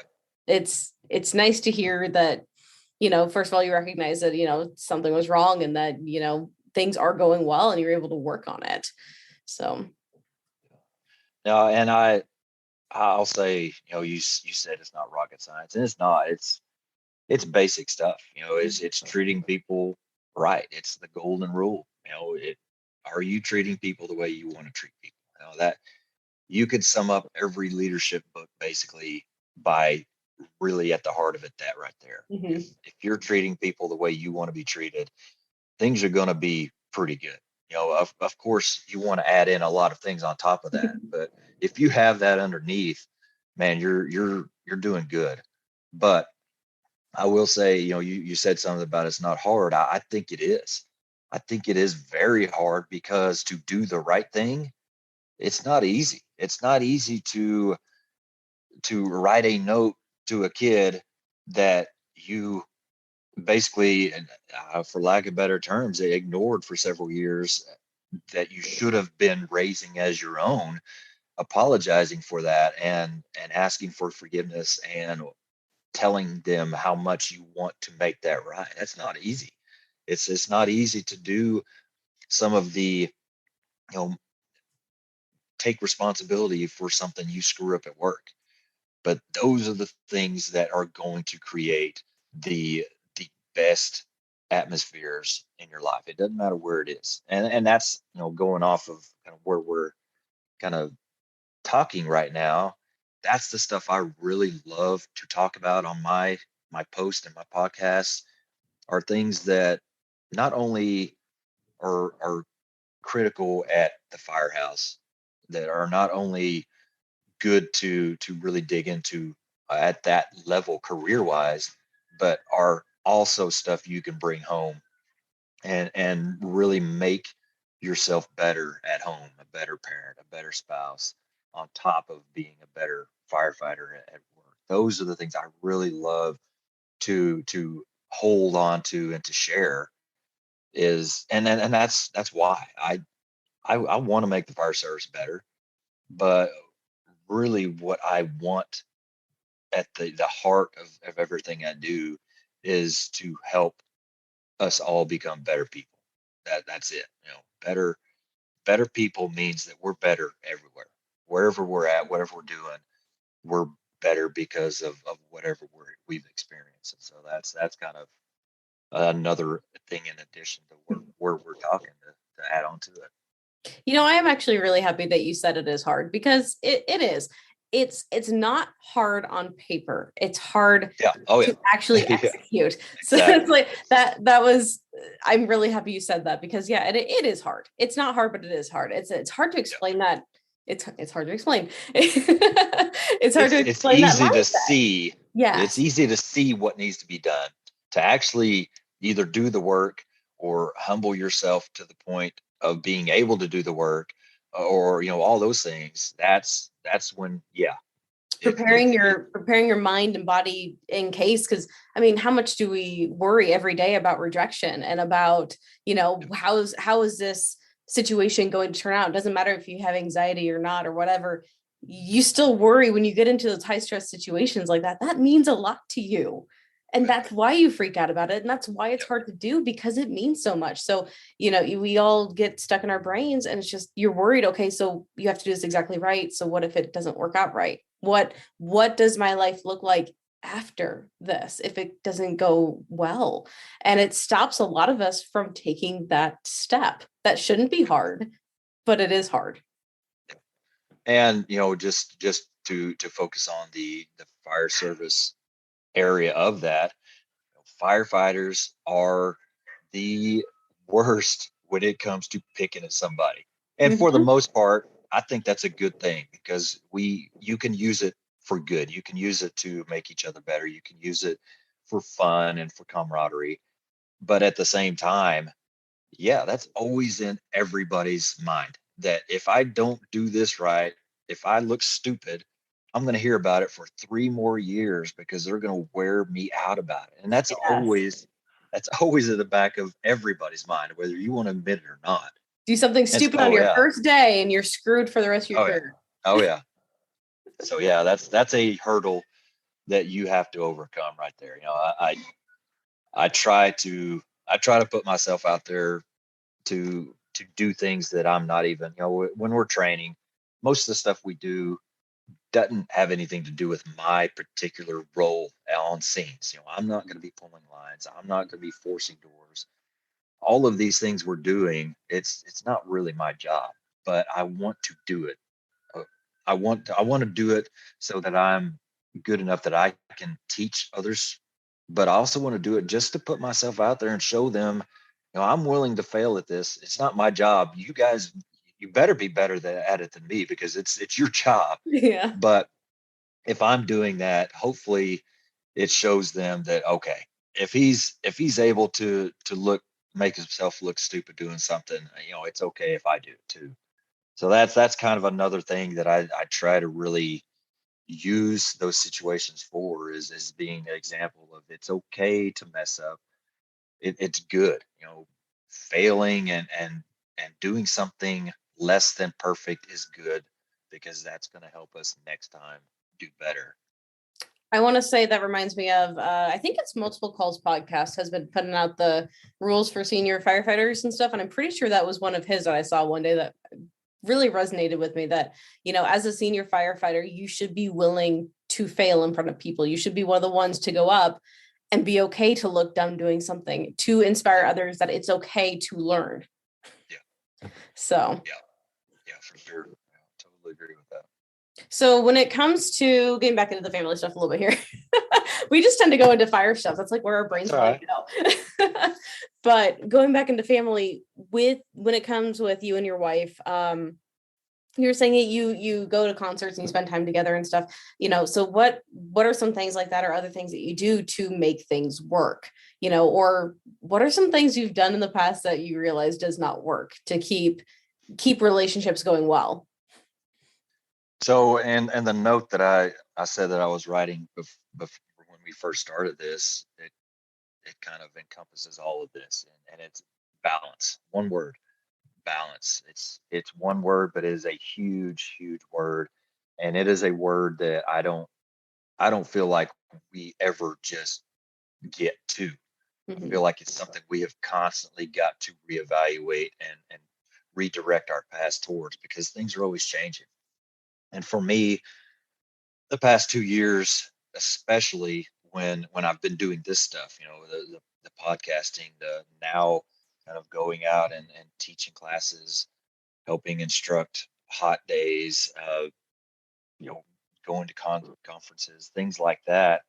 I have really had to be very intentional about balance because she's had to kind of address it several times to where I am out of balance. I'm putting a lot of time, and not only time, but a lot of my focus. Even when I'm with family, I might not be focusing on it because I've got a topic in my head that I need to get out, or Mm-hmm. I'm trying to schedule this or that. Whatever it is, I've had to kind of be checked back into place, and thankfully she's been willing to do that instead of just kind of being resentful that it's not happening. But that's the key to it is trying to figure out a way to, for me, I don't do this stuff. I definitely don't do it for money, but I don't do it just because I'm trying to find some time to feel. The things that I do that we've talked about are things that I want and feel I need to do because I feel like that's part of my purpose. So when I don't have that opportunity, it really starts eating at me. So I have to put some weight into that. That has some buy-in at the table of all of this. but my family has a big piece of that as well. And so, I got to kind of pick and choose what I'm doing off duty in this area so that it doesn't start weighing too heavy in that side. Last year is a great example of that. In 2020, when I first started, I I think I had like 96 episodes of podcasts out. I was posting all the time, Insane. regularly, a lot. And I was enjoying it. And I didn't really notice that it was a lot. I felt like I was kind of maintaining it well. I was doing all the recording in the mornings when nobody was home. I wasn't taking away time, when they were here. I just didn't see it as a problem. So towards the end of 2020 comes around and the first of 2021, we had some serious family stuff hit. And I just kind of, because something that really handcuffed me to all that is I decided to start a schedule on this stuff. I was doing a short episode on Monday and an episode with a guest. I think I was releasing on Thursday, so two every week. That's a lot to And keep up with. yeah, and that kind of, I was kind of felt like I was married to that. Mhm. And so the family stuff hit, and I decided to stop. I just needed to stop. And once I did that, it was almost like it was a plug that once I pulled it, is like I don't really want to do that for a while. It once I kind of got away from that set schedule, it took me a long time to get back into it. I threw out, and like I said, 90 something episodes that first year. In 2020, the second year, I think I only had like 13. So it is a drastic difference. And the posts were pretty much the same, very few. And so, but like I said, that time, that focus had to be towards my family. And so that had to happen. But now, kind of getting away from some of that stuff has smoothed out. Some things have happened that have kind of allowed me to start back into it. Mhm. It took me quite a while to really get back into it. It was almost like that part of my mind was just gone, or my heart, wherever this stuff is coming from, it just wasn't there. And so I had to really figure out how to get back into it. It was weird because I really enjoy it. And so it's not like I didn't like it. I didn't have to force myself into it because I didn't enjoy it. But that piece of me was just, it wasn't very visible. And so I had to kind of work myself into all of that. But yeah, I mean, that balance in our lives is really the only thing that makes it work. If when I find myself out of balance, we start not doing good. So I have to maintain some type of balance that we're doing good. We've got time with the kids, we've got time with each other. I've got time to do some of this stuff, so I feel better about things. And so, you already have a job that you're gone every night that you work. It's not just a job where you come home every night. When I'm at work, I'm gone that whole night. And so you're already taking away a lot of time for that. And so Mhm. you you only have a little bit of time left. A third of my life is just off the table. It's not even an option. So I'm only working with two-thirds of my life right off the bat. On top of that, a couple of years ago, I decided to try to do a little bit of volunteering where I'm from, the little town I live in. And I don't bring it up very often because honestly, I don't do much. I feel bad for that because I don't really, I don't have that much time to give to them. But when I am available, I try to do my best. But they're very low on that poll. As much as I hate to say, I'm not trying to say anything bad about that, but that's low on that priority list. And so, that's part of that balance thing. Can I do some training with them this week? Well, you know, we just got back from doing something a couple weeks ago. I go on shift tomorrow. I better not even ask. That's Mhm. probably something that I shouldn't even think about. And that's just, it's the give and take of it all. And so it's not something that I have mastered absolutely by any means. It's something that I'm continually learning over time to just kind of figure out. So that is the key, is as far as that question for me is how we make it work, is balancing it out, everything. I think a lot of people, when they think of balance, and I am this way too, it's you think of 50-50. You think it has to be everything. You give the same amount of time for everything, but that's not necessarily what balance is. Balance is making sure everything gets the appropriate weight to it that it deserves. And so, so it's, I find myself doing it too, like you were saying, how like you have the thought on your head of a topic or something like that. I do that all the time, and it drives my husband nuts sometimes. It's like, I was in church a few weeks ago and I had a topic come into my head and I had to quick write it on my phone. And that's not the time where I should be jumping to my phone to write down a podcast topic, and like watching a movie, trying to relax, the little time we get, the time we get to spend together and stuff. That shouldn't be the time that I'm thinking about other stuff, and it takes a lot of mindfulness. I don't know. Well, Whereas you have to be very but for present with me, yourself to do it, to keep yourself from it. and maybe it's kind of the same for you, is that's my way to deal with it and move on. If I have Mhm. something in my head, write down a quick note And so you that stop it's there. thinking So you about don't it. have to worry about, okay, I'm not going to remember this, or I'm just continuing to remember it. That's a good way to get it out, Hmm.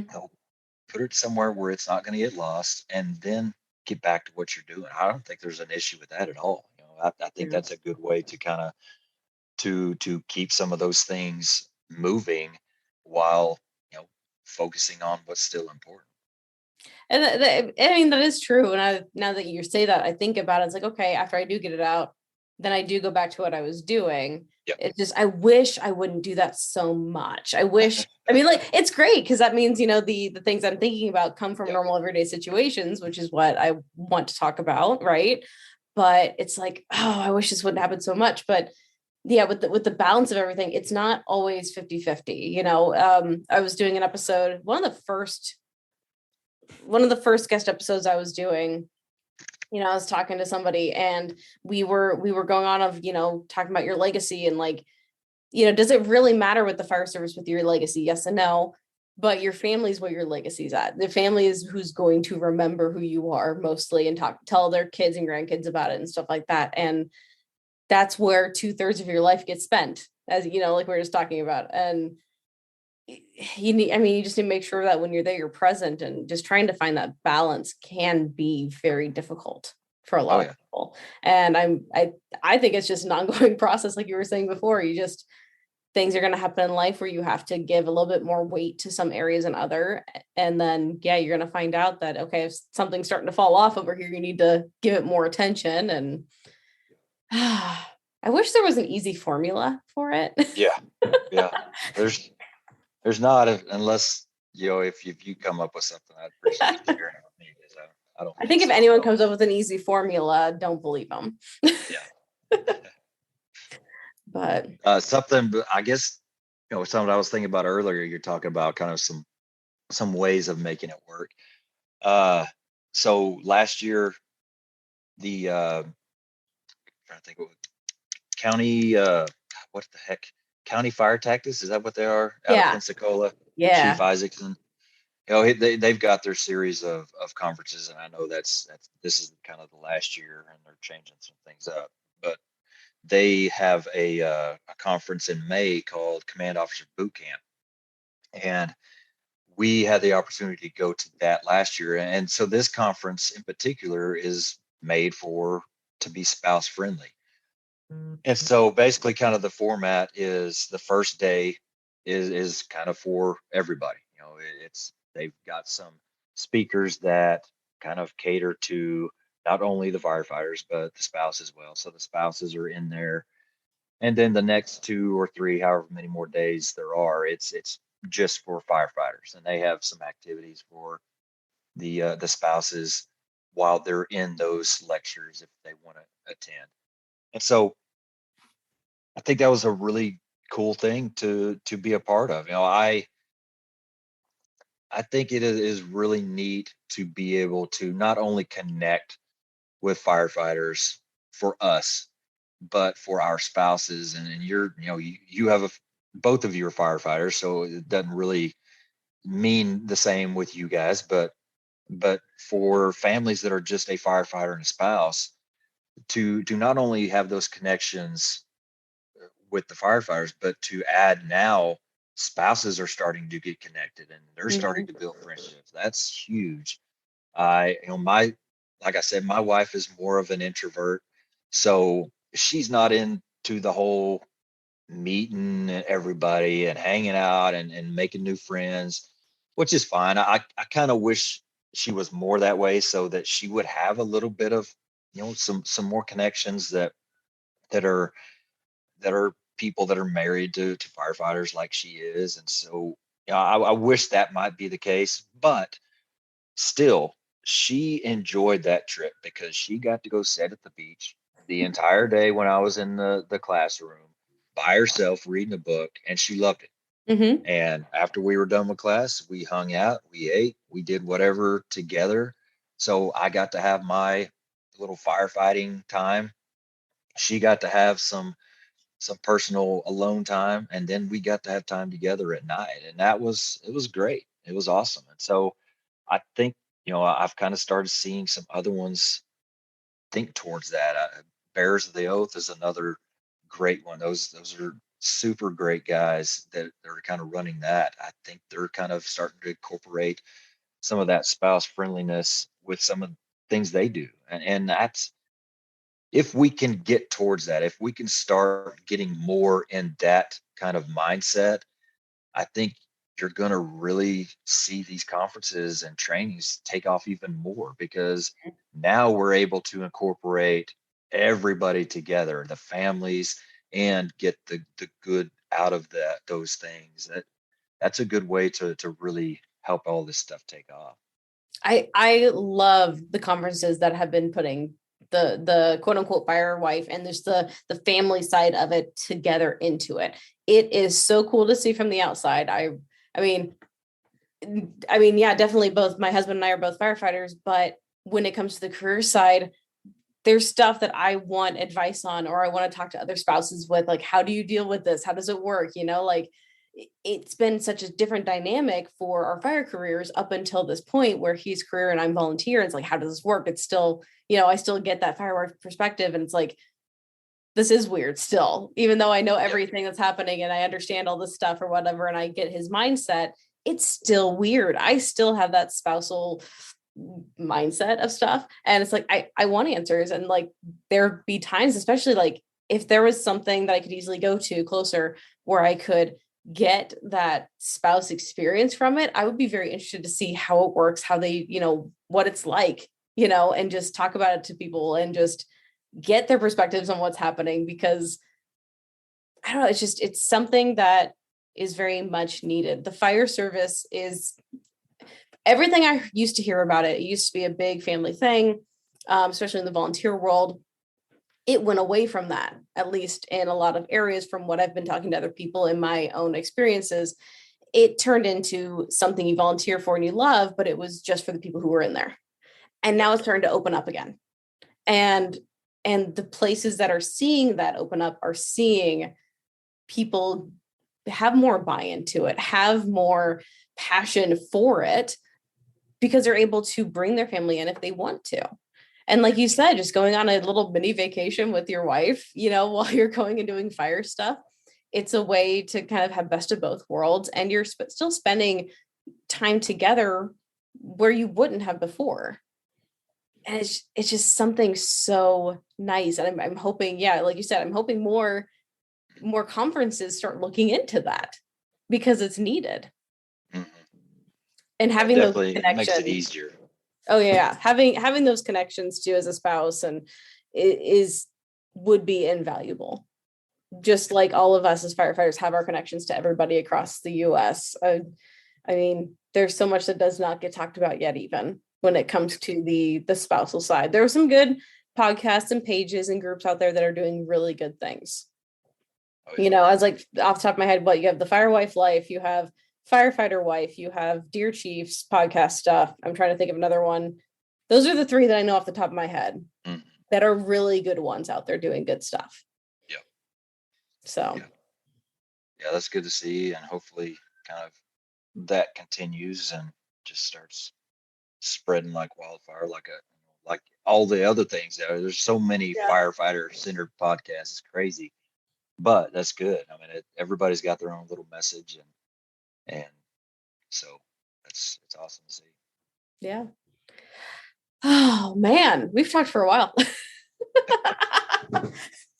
Is there anything else with family stuff that you'd like to touch on at all? Yeah, I mean, Like there's, I think we talked about it already. You could go for weeks talking about all this stuff. it's been a yeah, it's been something else, the past, I would say, shoot, I don't know, that the past 20 years have been quite the experience. I don't even know how to kind of get into it, but we did talk a little bit about being a single dad, and kind of like we talked about yesterday over the phone is I don't want to take away anything from single moms. I totally respect single moms and everything they do and have to do to make things work. But there is a whole other demographic out there that does exist. And you don't hear about it a lot, but there are a lot of single dads out there doing the exact same thing and struggling with the exact same things. And so, you know, if that is you out there, man, you can do it. You can. You're going to have help, and hopefully you're going to have some support. Hopefully you can find that. But there are a lot of great guys out there doing everything they can to raise up their kids and doing it by themselves. And so I think that is just a kind of a group of people that don't get much towards them, much uh, attention as far as what they're going through. But yeah,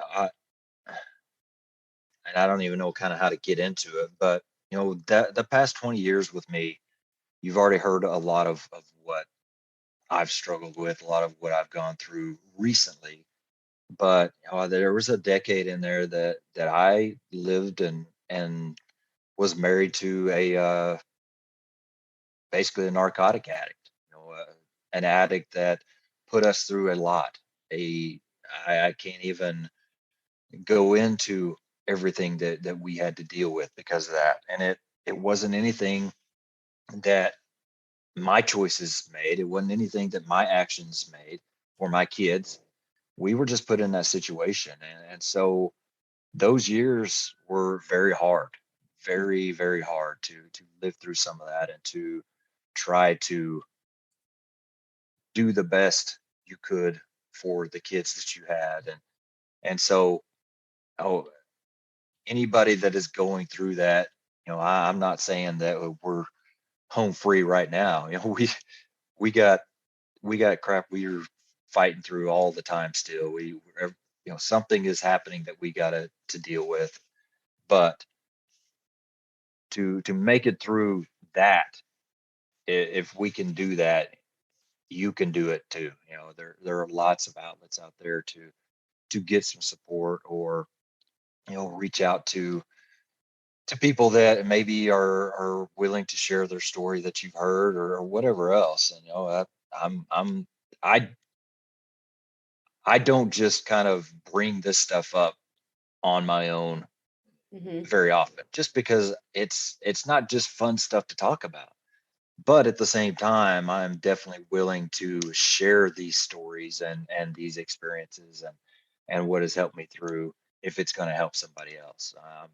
Oh, I have definitely. nothing to hide in that area, but just know that you can find help. It's out there. And on the flip side of that, and maybe even more importantly, if you are somebody that has been through those things, or somebody that's fighting those fights, or whatever else, if you see opportunity to share some of those things with somebody that is struggling, please don't lose that opportunity. If you see somebody that is probably going through a little bit of what you've been through, and you have something that can help them in that process, man, it's it is so vital and so critical for us to share that with them. And for me, just kind of the way I like to describe it is, if I keep all of that stuff inside and don't share any of it, it makes all of that I went through absolutely worthless. All those struggles that we went through, all the times that the scare and the fear and the nerve, all of that bad stuff, it is absolutely a waste.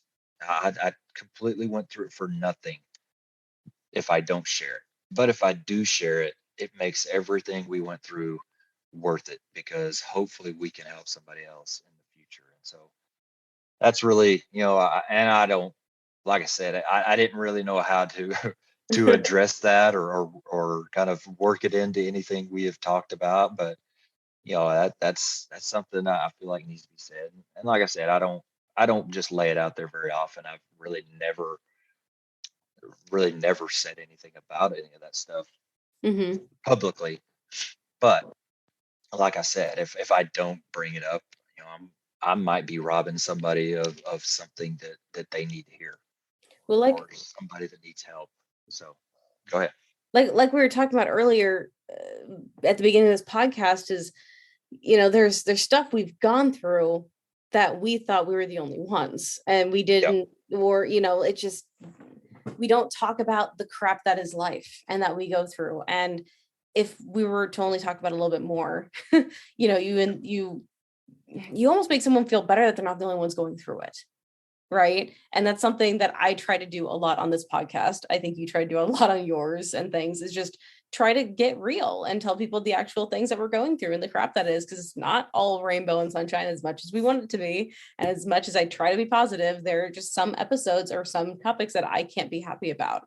And I just have to let the crap out so people can hear things aren't perfect. But you're Yep. not the only one going through this, because I can guarantee you, if you're going through something, you're not unique. Somebody else has gone through it or will go through it later. Yep. And it's incredible to hear you open up about that, because no, I've never heard about that kind of stuff. And it's something that I know somebody needs to hear. You're talking about it for a reason, just kind of like, how we've been talking about that too this whole time. You're talking about it for a reason. You wanted to bring it up for a reason. And I don't know what that reason is yet. And you probably don't either, but somebody out there is going to hear this, hopefully. And whether it be now, or maybe it's years from now, and realize, hey, this gets them to think about something differently. Maybe they reach out, who knows what it is. And if even if it's just the comfort of knowing, oh, somebody else went through this, I'm not alone. That's it. That's all I need to hear. But Yep. Absolutely. oh man. Yeah. I don't know, I can't even imagine. If you're willing to go into anything, was there anything that you went through it with it that did help you go through it, or anything? Uh, anything that I went through that helped. Sorry, that was worded I'm just terribly trying to. I'm just trying to wrap my trying to wrap my head around around the question. So is there, some. with that whole situation, Yeah. Some ways I dealt with it that made it easier. Is that kind of what possibly, you're? yeah, let's just go into that way. Like I said, only if you're willing to talk about it. Oh, yeah, we can talk about anything you want to talk about. You're way too open. I'm not used to people wanting to be this open with it. So I Yeah, I mean, and it's funny, and something else that I don't think I've ever, just said over publicly, but I've never drank alcohol until I was 35. I think 35. Literally, I never drank a drop of alcohol until I was remarried to my wife now. mhm. So I didn't have that. And maybe that was a good thing. Maybe it was a good thing that I didn't have a unhealthy kind of, I don't, trying to think of what the word is for it. Outlet or Outlet. Yeah. yeah. Yeah. I didn't use that as a way to cope with things. And so that was probably good because who knows, where that would have gone. Mm-hmm. But, for me, I've always been a big faith guy. Even when things are not great, I know that eventually it's going to work out. Even when I don't maybe under the surface believe it, deeper under the surface, I know that sooner or later, one way or another, it's gonna we're gonna make it through there. So I think that's always kind of helped some really, and I'm just kind of throwing this stuff out as I'm thinking about it because this is a pretty deep question. I mean, you could Mm-hmm. sit and really probably dig into it over time, but I think probably my biggest thing that helped me keep going, that helped me make it through, was the kids. I was it. The kids didn't have any other option. If I couldn't hold things together, if I couldn't make things work, then there was no plan B for them. Or maybe I was planning, I don't know. There was no next level. And so that was something that really, that's what made me hold on. As hard as things got here and there, I knew that I had to hold it together for them.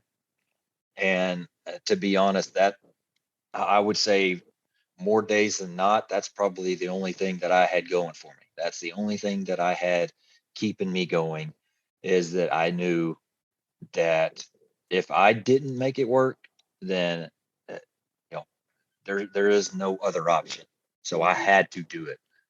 And like I said earlier, I didn't do this on my own. I'm not trying to say at all I did it on my own, because I had lots of help as far as kind of watching them and all that. And one of the something I will bring up, because it's good to say it. Now, I went through, and I don't know for sure, I'm guessing probably 5 years of this.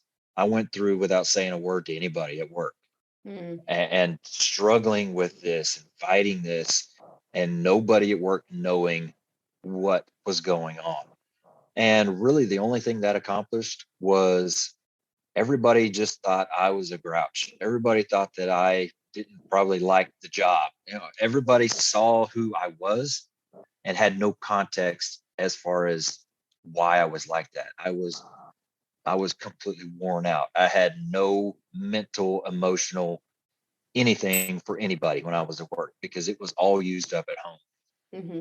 And so one day I just happened to open up to one of my better friends at that time about some things that were going on. And the weird thing is when I did that, he started opening up about some things he had going on. Neither one of us knew anything about either one of them. And honestly, we probably did a pretty good job of hiding all that. But just seeing that process of n- opening up and helping myself to kind of feel better to get it out, not only did that happen, but it also showed somebody else that it was okay to open up, and that helped them feel better. And now we have each other that we know are going through not really similar situations, but struggles the same. We're struggling through things, we're fighting through things, we have things that aren't you know the best situations going on, but now we have each other. And so that was a huge turning point really in my life. That was the day that I figured out what the word transparency means. Mm-hmm. I was always somebody that just kept it to myself, because I just didn't want anybody to know. It was embarrassing. There was just so many things you could tie it to. But at that moment, I figured out the importance of being transparent. And I think that has really molded my life, or sent it in a completely different path than it was headed, because that's a huge, huge thing. And, some of the things I've already, you know, for better or worse, I'm sitting here admitting to, about myself. it comes from that moment. It comes Mhm. from the moment that I figured out how important it is to be honest and open with people, to really not only help it get it off your chest, but to help others with that story. That was a big moment for me. And so from that moment, lots of people knew what was going on, and I didn't care. It wasn't me making these choices. It wasn't me doing all this stuff. Me and the kids, we were just bystanders of it. So it was nice to have some understanding. It was nice to be able to just just to be free and not kind of be living in secrecy. So those were all kind of things that helped me kind of get through it. Like I said, I would say for sure the kids were at the top of that list of what kind of helped me. I would say stay focused, but what helped me to keep clawing and keep going, because there were some days, man, I didn't have anything to give. I would drop the kids off at daycare right before going to the firehouse, and I would have to sit there and play some. I was listening to a lot of Christian music back then, because it kind of something else that kind of helped me going. Mhm. And I would intentionally play some of the most tear jerking songs I could find, and Yeah. just get it out, because Mhm. I had to. I didn't want to bring that to the firehouse, and so just get it out right there in the parking lot and dry it up, head to the firehouse, and get to work. And so, man, it it wasn't pretty. There was none of it that was by the book or pretty or anything that I could say, I did great in this area, but we made it through. And that's about as good as I would say that we did. But we did. We made it through. Things are so much better now. 10 years ago, I would have never thought that we'd be living in kind of the place that we live, the house that we have, the being able to go outside and pet animals whenever we want to. Just the life we have, it's crazy to see where we are now compared to back then, and know that while we still have struggles, and while we still have kids that are going to cause us problems all the time, if you got more than two or three, you probably got something to deal with every day, because even if one of them's not causing trouble, another one is. So if you got four or five or eight, it's just a nonstop stream of issues. But that's something that is normal. That's normal family stuff that we can handle. And thankfully, even though sometimes, oh, more times on her side, she gets irritated more at me, days, but we get irritated at each other sometimes. And it's okay. It's okay to be irritated at each other. We don't really ever fight. We get in, arguments or disagreements, but it doesn't last for long. We get back into life. We get back into enjoying each other. I have a wife that I can somewhat mirror my relationship of, my firehouse members. We harass each other, we pick at each other some, but we also love each other, and kind of we have the foundation of that underneath it. It's nice to have somebody you can have fun with and kind Mhm. of play around with, and be not so serious with sometimes. And so, yeah, it's been quite a journey, but to be through all of the really bad stuff at this point, hopefully it's nice to kind of be somewhat into a normal life now. So that's makes you very grateful for just the common issues that you face nowadays. Yeah. Just touching on opening up at the station. So many of us, as firefighters are really good at hiding what's really wrong or hiding our emotions. We hide specific emotions, but like you were talking about, they come out in other ways where you were being seen as grouchy. I've before been seen as distant or just not caring, or I'll zone out if I'm having something I'm going through. And it's something that's very common for me. So eventually people start to learn that if I'm doing stuff like that, that's not normal, something else is wrong. But I mean, people don't know you, especially imagine you're stepping into a new crew for the first time or something like that. You don't know who people are, you don't know how they act. And even so, if you keep that persona up for years, people just assume it's just who you are and you're just frustrated with the job or whatever. And there's usually something else going on beneath it. There's a reason why they're grouchy. People won't be upset for no reason, but it's not always with the job. They may say it is. You may be able to pick out reasons. Oh, well, this is why, it's because of this or because they're so overstressed at work or something like that. When it's something completely separate, a different issue. And opening up about it with somebody is I don't know, it's such a good answer to it, but you have to, it's that whole, it's not hard, but it's hard. You have to take that first step to start doing it. And it's tough to talk about. But like anything else, the more you do it, if you start doing it once, even just with one person, it starts to become easier. It might still be hard to talk about. It's still going to be one of those awkward conversations that everyone gets all quiet or like doesn't know what to say back to you, right? But eventually it'll get easier. And you're going to start opening up other people's minds of like, oh, this stuff is okay to talk about. Okay, I'm actually really going through something. And it's something that can slowly have a good effect on your firehouse, on your family, even if your family is this way. I mean, heck, I love my family to death, but there are times with my family we don't talk about certain things or about some actual core things that really should matter, just because you either want to keep the peace or you just don't know how other people are going to react to it, and so you don't talk about it, and so you put on that face for even your family, and it's not good. You start building your family on subtle lies and personas of yourself that aren't truly you anymore, it seems like, and so yeah, if you start getting grouchy with your family pretty easy, you got to stop and look, and it's like, okay, is there something I need to get out? Is there someone I need to talk to get this off my chest, to start talking to somebody? And it doesn't have to be a therapist, even though that's what most people recommend. And I mean, I would recommend it if you need one, but you just got to find someone to start talking to, start saying it. And it's amazing what something like that will do for you. Yeah.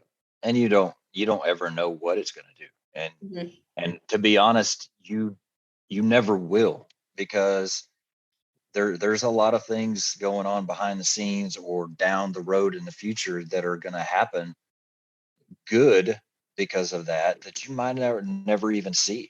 You Yeah. might be helping somebody and they don't say anything about it, but you are. Or you might be helping somebody and you know about that, but now they're helping somebody else. And it's just like I like to, one of my classes, I've got a slide of a dandelion, somebody's blowing a dandelion.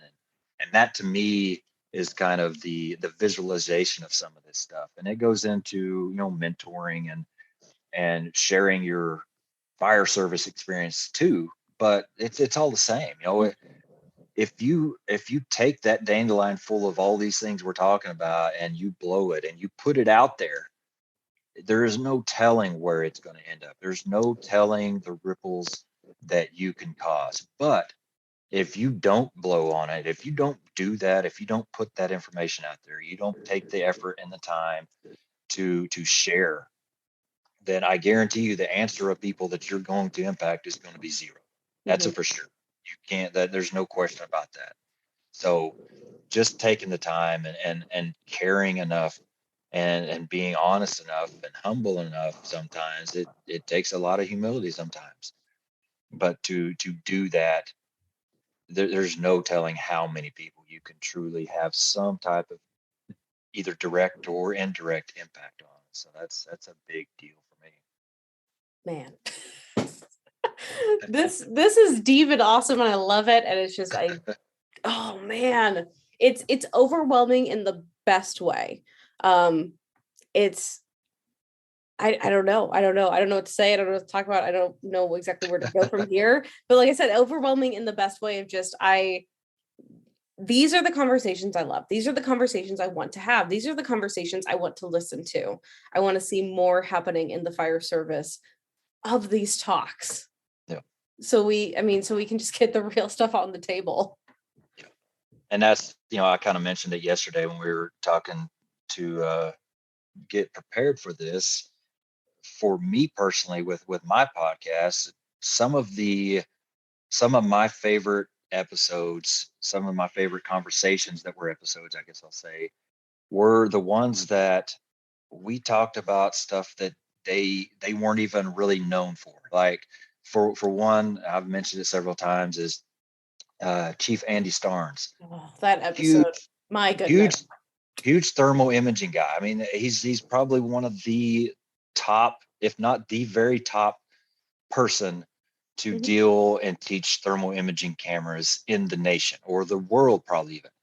I don't think we brought up thermal imaging one time in that episode, Nope, I don't but it think was so. one of my favorite episodes because it was this. It was honest, just true, talk, caring, sharing story, whatever else. And the other one that I like to bring up a lot is, well, two of them. I'll just real quick. Two of them. Frank Viscuso was another one. Mm. Yeah, we talked about some leadership stuff that he's known for, but it was a lot of just family talk. He's a huge family guy. Family is big to him, which obviously family is big to me too. And so that was an inspiring episode for me, or conversation for me, to become a better dad just by listening to him. And the third one, uh, I'd never really talked to this guy before the episode. I hadn't heard a lot about him, but I got to have a conversation with Rick George. And if you don't know who Rick George is, he spells his name RICJORGE. If you don't know who he is, you need to go look him up right now, because he is one of the best people I've ever known. I am lucky enough to still kind of communicate with him here and there. A couple months ago, he sent me a text checking on me. It's like, dude, you're you're an amazing person in all of the fire service realm, and you're checking on me, Yeah, what are you see doing? how I'm doing. It's crazy, but this Mhm. dude is amazing, and the story of his life is one that you can't make this stuff up for a movie. I mean, he describes himself growing up as a how does he describe himself? A hood rat, or street trash, or something like that. Hood, some type of just basically, he was a mess. He was a lost mess, and he will admit, right to you, that that's what he was. And to talk his way through some of that, and to see who he is now, and the man that he has become, it's absolutely inspiring. And that tells you right there, if he didn't share his story with others, if he doesn't, let people know, not only this is where I'm at, but this is where I came from, Mhm. and all of the stuff in the middle. If he doesn't do that, there's no telling how many thousands of people aren't benefiting from that story. If he keeps that inside, it would be incredible to kind of have an idea of how many people he's impacted. But it wouldn't happen if he didn't share it. And so, yeah, I know exactly what you're talking about, because that's how I am too. I love talking leadership. I love talking fire service. But when you can incorporate some of this other stuff in with it, on Mhm. top of it, or whatever, that's when it really kind of makes a huge impact on me personally. Even if I'm the one hosting, I am still impacted greatly by these conversations. We are people at our core. We're firefighters, we do work, yes, but we're people. And if you don't know how to deal with people, and if you don't know how to deal with your own brain, that's the building block for everything else. And like those are the classes I gravitate towards. If I can take a class at a conference, of course I love the fire stuff. I'm going to go for hands-on training and stuff too, but if I can find talking about how to deal with personnel, how to talk to people, how behavioral stuff, why we do what we do, how we work better as a team for it, how we can utilize, our differences for things, you know, especially, yeah, that's another reason why, like when I said earlier, doing the fire wife portion of, some of these conferences, going through that's the stuff I want to learn about. That's the stuff I love seeing, because that is the building blocks of who we are. It's crazy. Oh man. Yeah. This has been fantastic. I don't know. And like you brought up that Andy Starnes episode, and it's just, I remember that one. I think I've listened to that one about 6 or 7 times. It is a fantastic episode. And the first time I listened to it, I just had to stop and rewind a few times. I'm like, oh my goodness, I needed to hit me again, because I just need to stop and sit and reflect on it for a second. And it was such a powerful episode. I'm so thankful for you for recording that, for making that happen, because it was awesome. It helped me a lot. So, and you mentioned earlier, you're talking to Corley Moore, and basically both of you kind of just being surprised at how willing people are to come on and just kind of have conversations or get to know all of that stuff. Well, that's what makes all of this possible. It's because there are so many amazing people in the fire service. There's so many amazing people everywhere. But if this is our niche, this is kind of the area that we're kind of in, the fire service area. Even if we want to branch out to family stuff, it's still kind of centered around that. But if we can get these people on and really just dig into who they are, why they are who they are, and what they've learned, what they've been through, it's crazy how amazing some of these people are. I mean, and that's when you really get the most out of these conversations, is get out of just the surface stuff. Yeah, this person might be very well known for teaching this or that, around the nation, but there's so much more than that. And just to take the time to ask and to dig into it, and hopefully, the willingness is there to share it, because it's great. That's why I really love this stuff, is really kind of learning and being inspired from so many other people, and starting to be connected to all these people, so that you have a solid base of resources, and just a network of people you can kind of reach out to when certain things come up. So it's great. Well, and for people listening to this too, it's like, you don't have to have a podcast to make those conversations happen. Oh no, Go to your next conference. Go even at your fire station, just with people or mutual aid training or whatever it is. Yeah, talk about fire stuff, because we like that. But talk about that too. But start talking about family stuff. Start talking about life. Ask them how they got into it. Ask them, how they make things work, or whatever questions come to your head. I'm a full believer that there are no stupid questions, because I'm usually the one asking the stupid questions. So, start asking the stuff that seems unrelated, but are greatly related to the rest of their life. We make decisions in life that we think only affect one area, but they affect all areas. And so, you don't have to have a podcast to be asking these questions to people. Just start talking and asking. And, you go up to an instructor that you're afraid to talk to at a conference, go up and talk to them at the bar, or at, during lunch or whatever, wherever you happen at, right after class, right before class, and start asking them questions. Most of the time, they are very down to earth from what I found. People who get in those spots tend to be people who they're people. They like teaching. They want to talk to you, and start talking conversations and seeing, a little bit more about their life. And it's probably, like we're talking about, they might be more into it because it's something different that they're not used to talking about, and they want to let it out finally. So, this has been great. And I know we could just keep going over and over and like onto more stuff. And like, if you bring something else up interesting, I might be starting to dig into that too. But oh, this has been amazing having you on today. I appreciate it. I've enjoyed the conversation too. I'm sure there's lots to dig in further in any of that stuff. And if you come up with anything else, we can definitely come back and do it again another time for part 2 or whatever. Oh, that'd be amazing. That'd be amazing. So I'm gonna see you in July. Yeah, Yep. July at Revolutionary Fire Tactics at the Lake.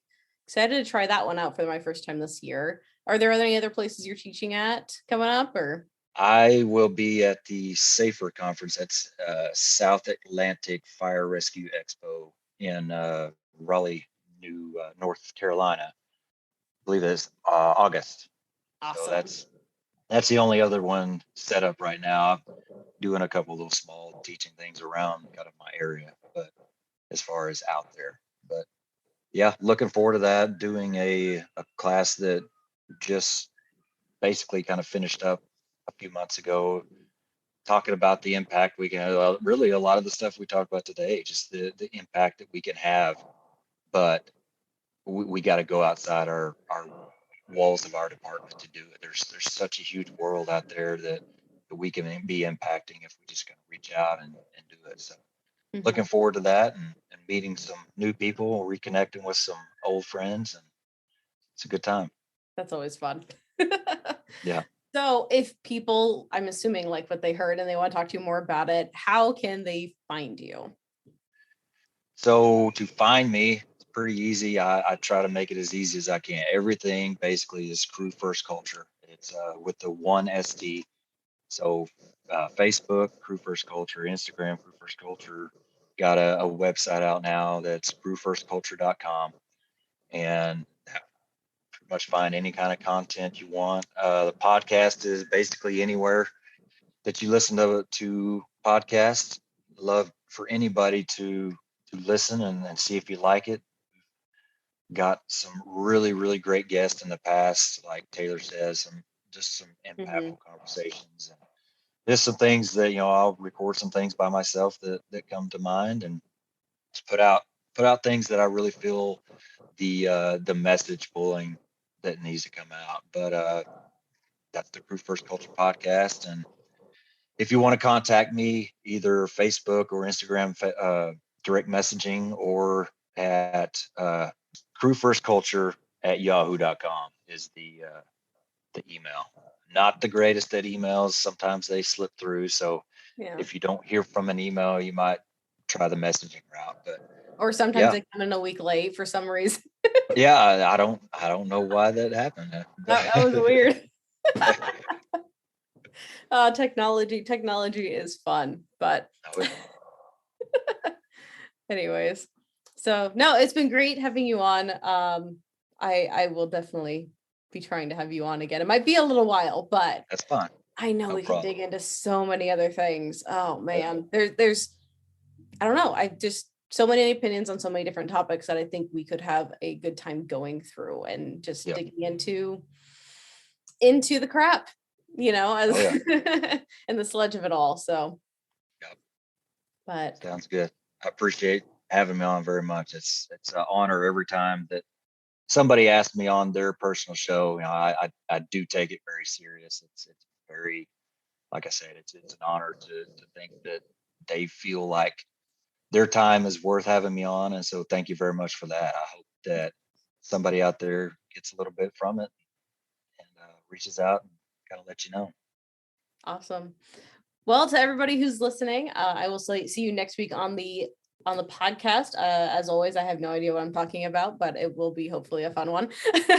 So you guys have a good day, night, or whatever time you're listening to this, and I will catch you on the next episode.